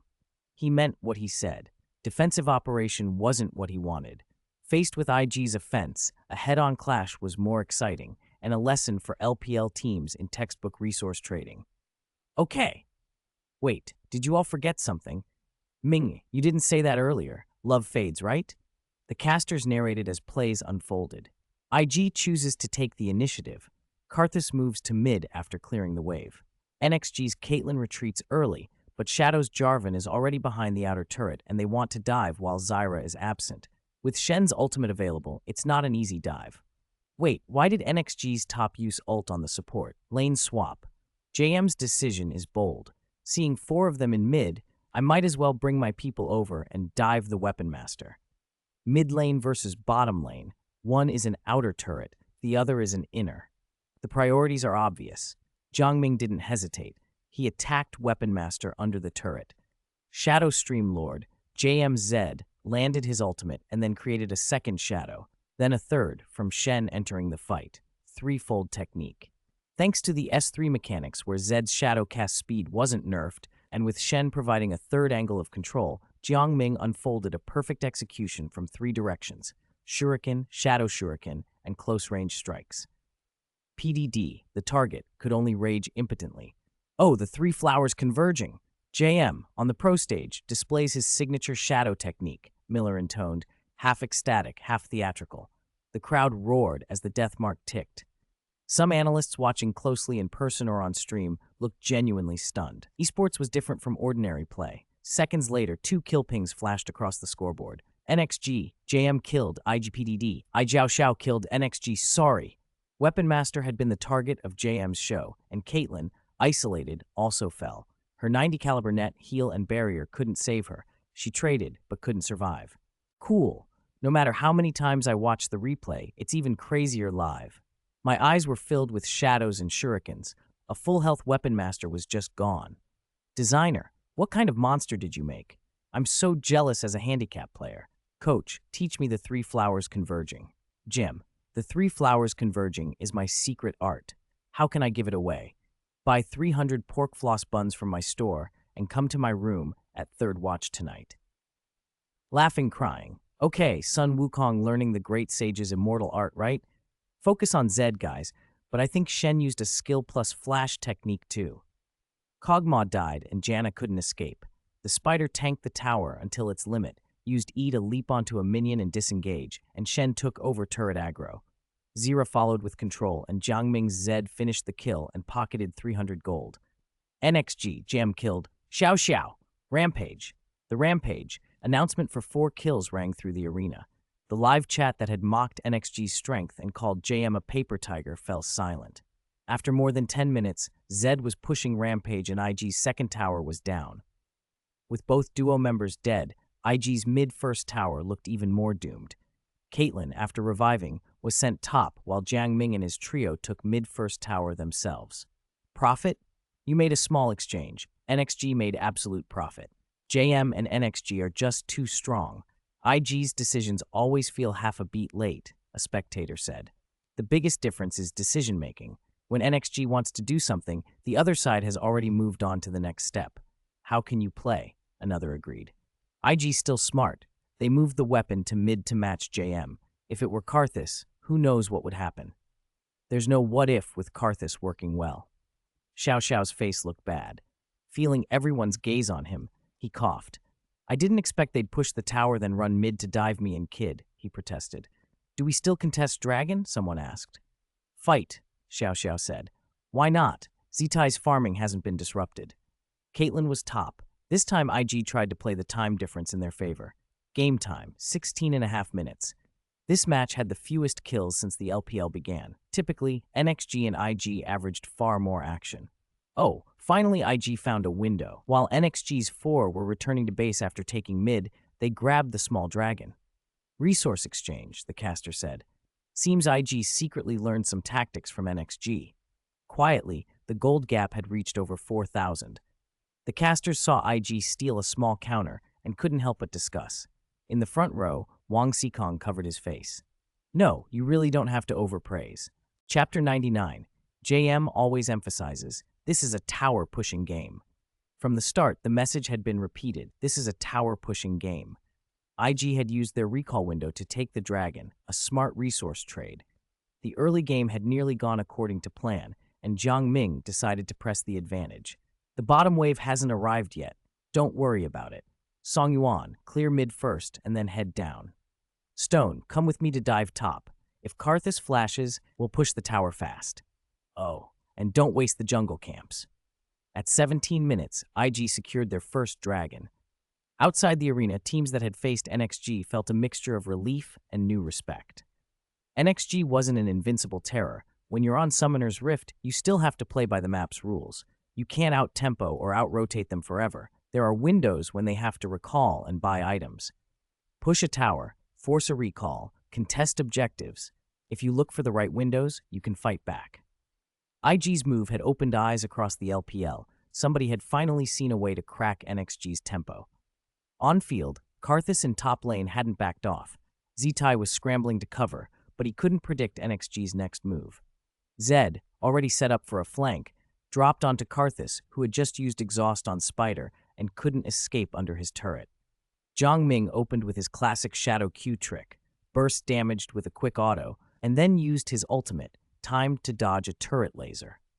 A double E at close range finished the spray of damage. Seeing the glowing blade of the Ruined King in his inventory, Jiang Ming smiled. He activated it and siphoned a chunk of health from Karthus. Blade of the Ruined King had become Zed's must-have after the second patch. Attack speed and lifesteal were nice, but the active's burst was the real upgrade. Zed's ultimate scales with damage during its window. That extra hit was like a third source of damage. It made a huge difference.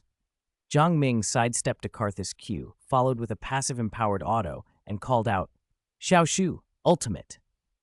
Without Ignite, and without finishing the full 3 flowers combo, and with Karthus already on a Seeker's Arm Guard, Ruined King alone still left a little missing damage. He could have bled Karthus under the tower with autos, but Caitlyn was there, and Jiang Ming didn't want to overcommit his health when a single ultimate would finish the job. Besides, sharing some kills and gold with teammates was fair. Zed's job is assassination. The AD carry still handles teamfight damage and cleanup. All right, Shujing grinned and set up her rifle. Draw a bead. Bang. The shot found Karthus' head after the mid laner had done most of the work. NXG, has slain IG Zetai. Zetai went quiet, replaying the scene, giving exhaust to Spider too early, missing lay waste, getting denied under turret. Karthus couldn't handle Zed. Zetai wasn't mad about being outplayed. He knew the mechanics. If he were the 4-0 Zed, JM would have had the same advantage. The real sting was that the 5 of them had danced around and set up a perfect stage for someone else's solo. The brilliant plan to stabilize the game had ended up losing both the woman and the army. Live chat exploded. Okay, cleared up. Not that PDD got worse, JM's Zed is just that powerful. Full health Karthus with a Seeker's Arm Guard and no Ignite, and Zed nearly one-shots him. Insane. Kneel before the 4-0 Assassin God.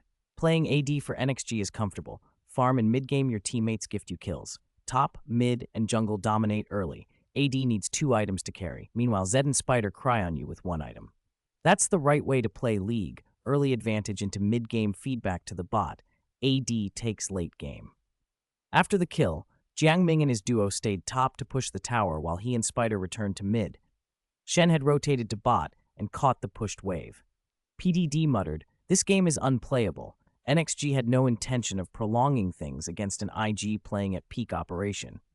At 18 minutes, after picking up his second item, Spider bought an Oracle's Elixir and with Zyra's help, started clearing vision around Baron. Soon IG's upper half of the map went dark. That cursed item, cheap, reusable detection, made a huge difference. For 400 gold, as long as you didn't die, you could deny the enemy vision forever.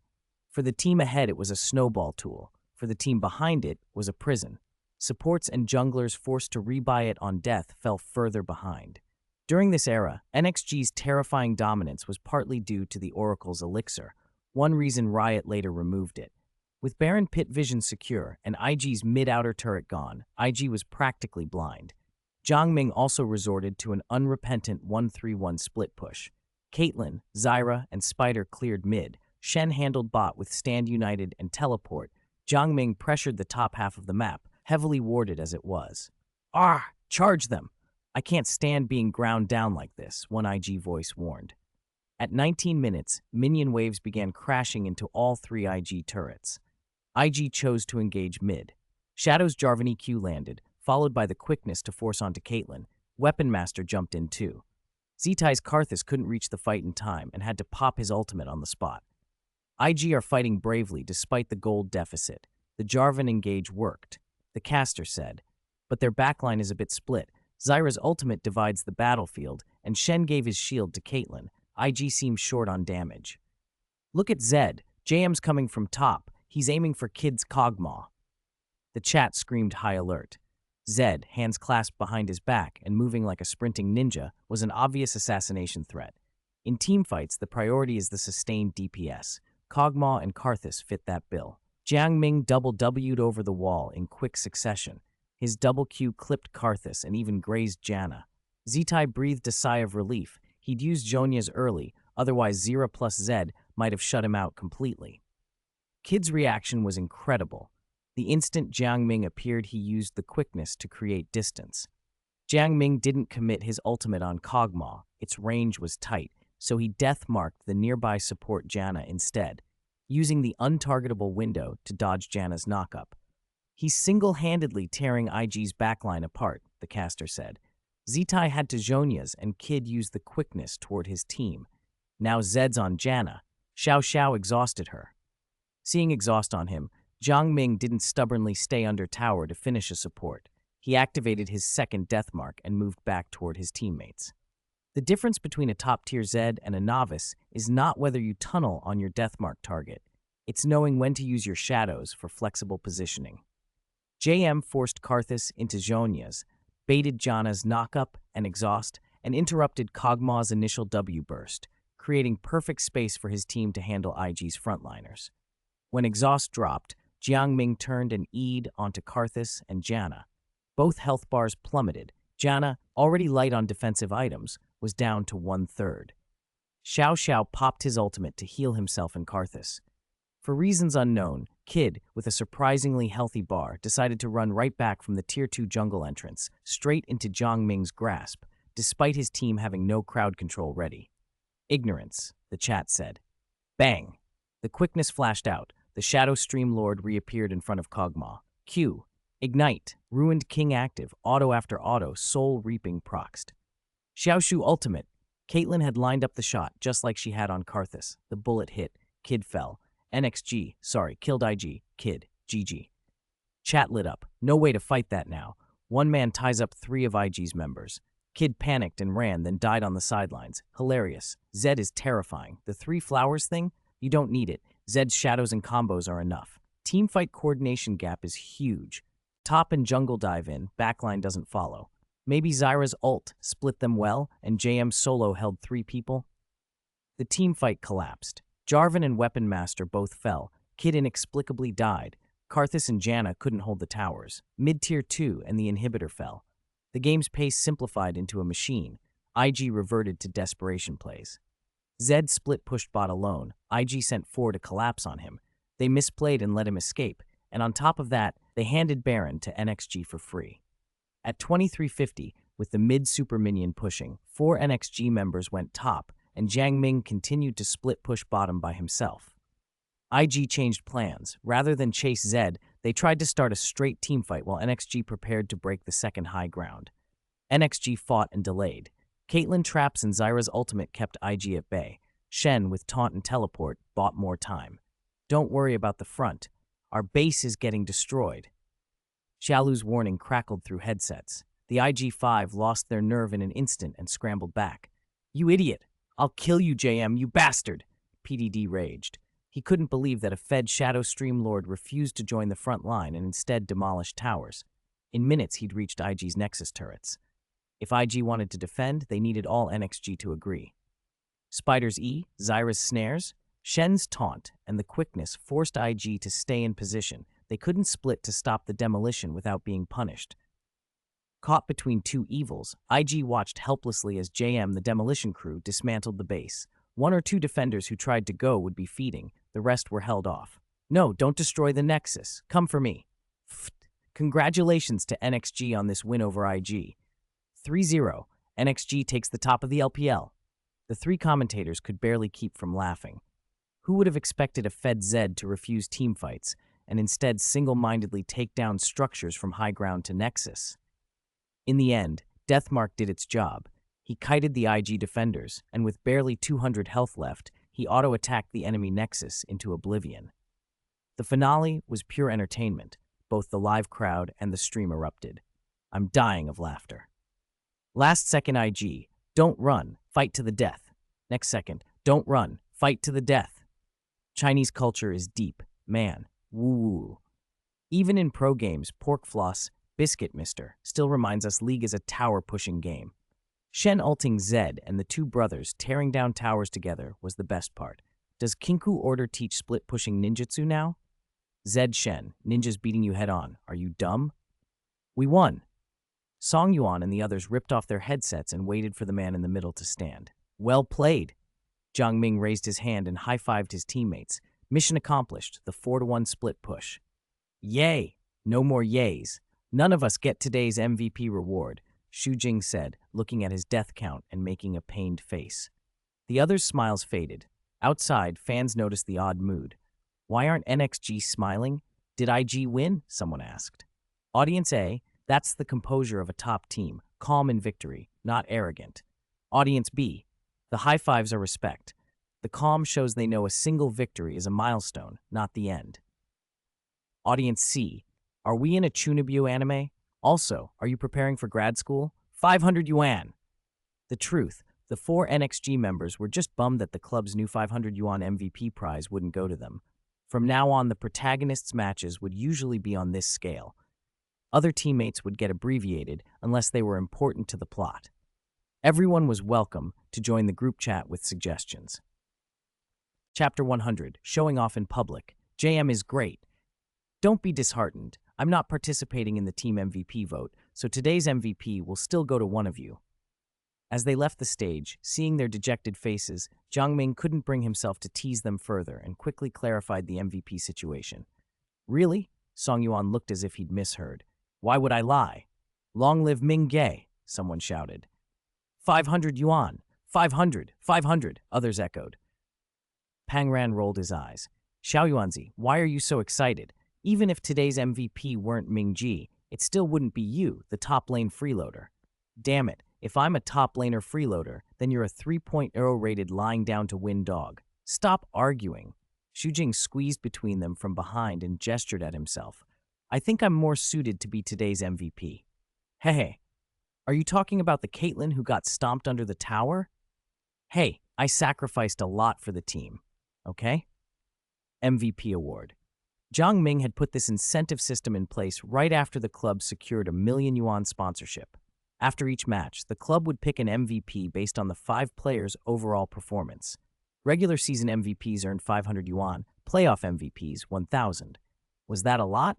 Over 28 regular season games, it would total 14,000 yuan, which sounds like a big extra expense. But Jiang Ming didn't think of it that way.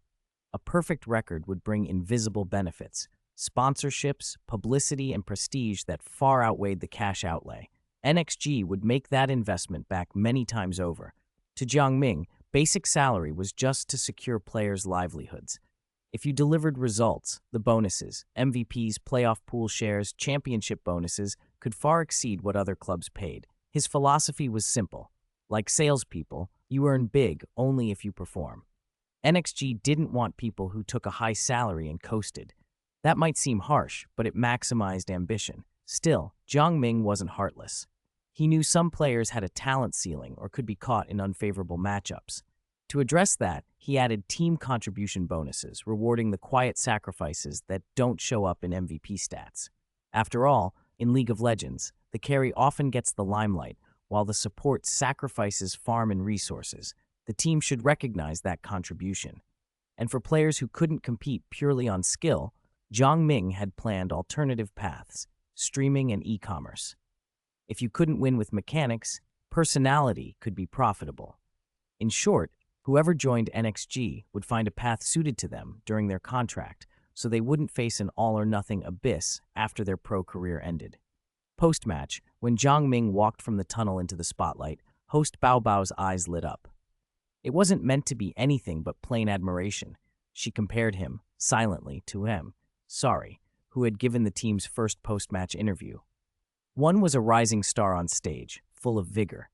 The other was a Jinling University student under 20, already with substantial assets, hundreds of thousands of followers, and the founder of a top-tier team. Bao Bao couldn't hide her respect. Hello, JM. I'll be conducting your interview today. Please pardon me if I say anything offensive. Jiang Ming smiled and answered, Hello, host. Same procedure. I'll show you the questions. If anything needs changing, we can tweak it. They shook hands, and Bao Bao produced a card densely packed with questions. Jiang Ming's eye twitched. Were there really so many things the audience wanted to ask? He still underestimated his current reach. A Jinling student who streamed as Ru Songbing on YY and made tutorial videos that countless newcomers revered as the Confucius of Esports, who owned NXG and now played in a match. The card in Bao Bao's hand was a heavily edited shortlist. Hello, summoners. Welcome to our post-match interview segment. After a brief technical check, Bao Bao introduced him. Today, we are fortunate to have NXG's mid laner, player JM, with us. Wow, JM is awesome. Mingay is super handsome. NXG, NXG, NXG. The crowd erupted. The roar showed how massive the reaction was to JM and NXG. When Jiang Ming picked up the microphone to speak, the arena quieted immediately, as if everyone leaned in for every word. Good afternoon, everyone here and everyone watching online, Jiang Ming said calmly, like chatting with old friends. He delivered his rehearsed intro, playing games with your brain. Climbing ranks is easy. Climbing ranks is easy. After a year of tutorial videos, his signature opening line sent the chat into a frenzy. Even people who weren't NXG fans had probably seen his videos. He smiled brightly. Yes, climbing ranks is easy. I'm JM, mid laner for NXG. I'm very happy to meet all summoners in this post-match interview. Making teaching videos had been a deliberate choice. Every new player who learned the game from his tutorials was a potential fan. That kind of reach was gratifying. Down in the crowd, Wang Xikong, mid-bite into a hot dog, was startled by the shout and choked, coughing for a moment. Bao Bao moved on to the next question, this time from a TGA platform player. JM, we saw your mid lane kill on Weapon Master, and in several later teamfights, Zed's Q appeared twice. Can you explain the mechanic? The original intent of the question was to check for a bug, but Bao Bao framed it for the audience. The crowd leaned forward, the live chat quieted. Even pros get competitive about gameplay mechanics. Of course, I call it the Shadow Stream Lord's True Body Double Q. Jiang Ming grinned and added, it's a mechanic I discovered recently during training with my players. I messaged Fist in advance to confirm it wasn't a bug before I used it in the match.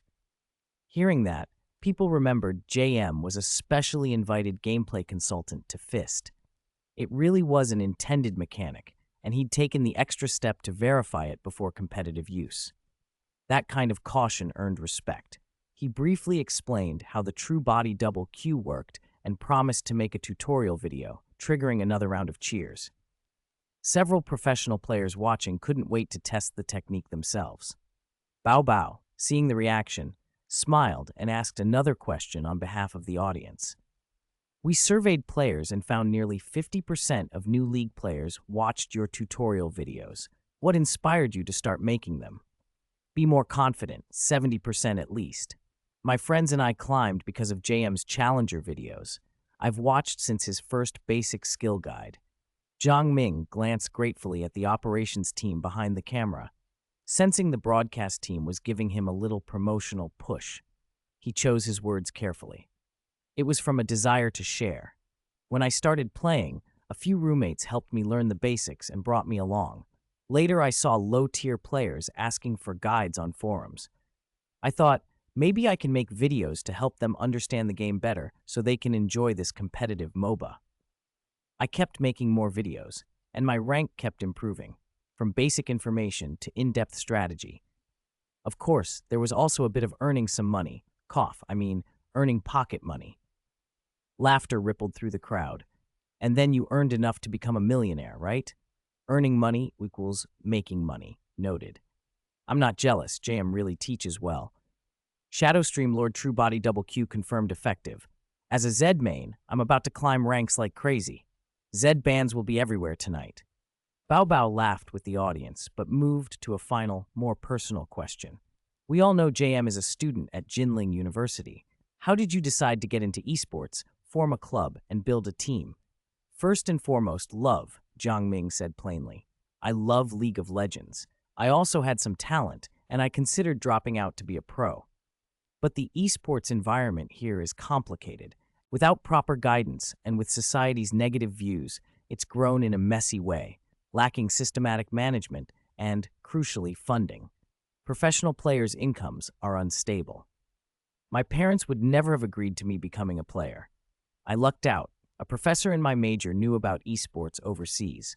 After I told him my thoughts, he suggested, if your parents won't let you be a player, why not aim to be an owner? Transform from just loving esports to building a legitimate organization, win championships, become the best, and maybe change people's attitudes. I also did the live stream sales to raise funds. The crowd reacted to the mix of idealism and strategy. For many watching, pros and hobbyists alike, Jiang Ming's path resonated. Esports isn't just playing games, it's grueling daily training. Turning a hobby into a career takes vision and stamina. For someone like JM, who thought bigger, responsibility followed ability. The interview wrapped, and Jiang Ming headed backstage. After telling Zhou Shu to escort the players safely back to the base, he was pulled, impatiently but with a smile, into a luxurious sports car by Wang Gongzi, who sped them toward his villa in Suzhou. Admittedly, if he hadn't been reasonably sure about Wang Gongzi's reputation, Jiang Ming might not have hopped into that pirate ship. As a first-time passenger, he decided sports cars looked better from the outside. After the match between IG and NXG, the esports community exploded online. NXG's owner actually took the stage and played. It wasn't a show. National servers number 1, Shadow Stream Lord solo kills Weapon Master. Why did a top Jinling student cross over to form an esports club? This is why. Does any university have a professor like JM's? I want one too. Applying academic ideas to team management. JM's a genius. The backing of a prestigious university. Let's look into the story behind the new esports industry. IG used all their trump cards but still couldn't force NXG to use their full strength. Threads trended with a variety of takes. Don't say it. When JM warmed up as head coach, my brain played Foggy's entrance BGM. Show. Who else could pull that off? Boss warms up, beautiful manager takes off the jacket, and then he goes on a killing spree. I was wondering why Weapon Master was in mid. Turns out IG swapped top and mid. Yeah, and the double revive build got crushed before its passive even triggered. NXG even has a university professor advising operations. No wonder they feel like they're a whole different dimension from other teams. Honestly, League feels different with NXG. Thanks to Jiang Ming's story, Jinling University also trended. School leaders smiled the whole day. The university's name, tied to a rising star and a new approach to esports, had gone viral.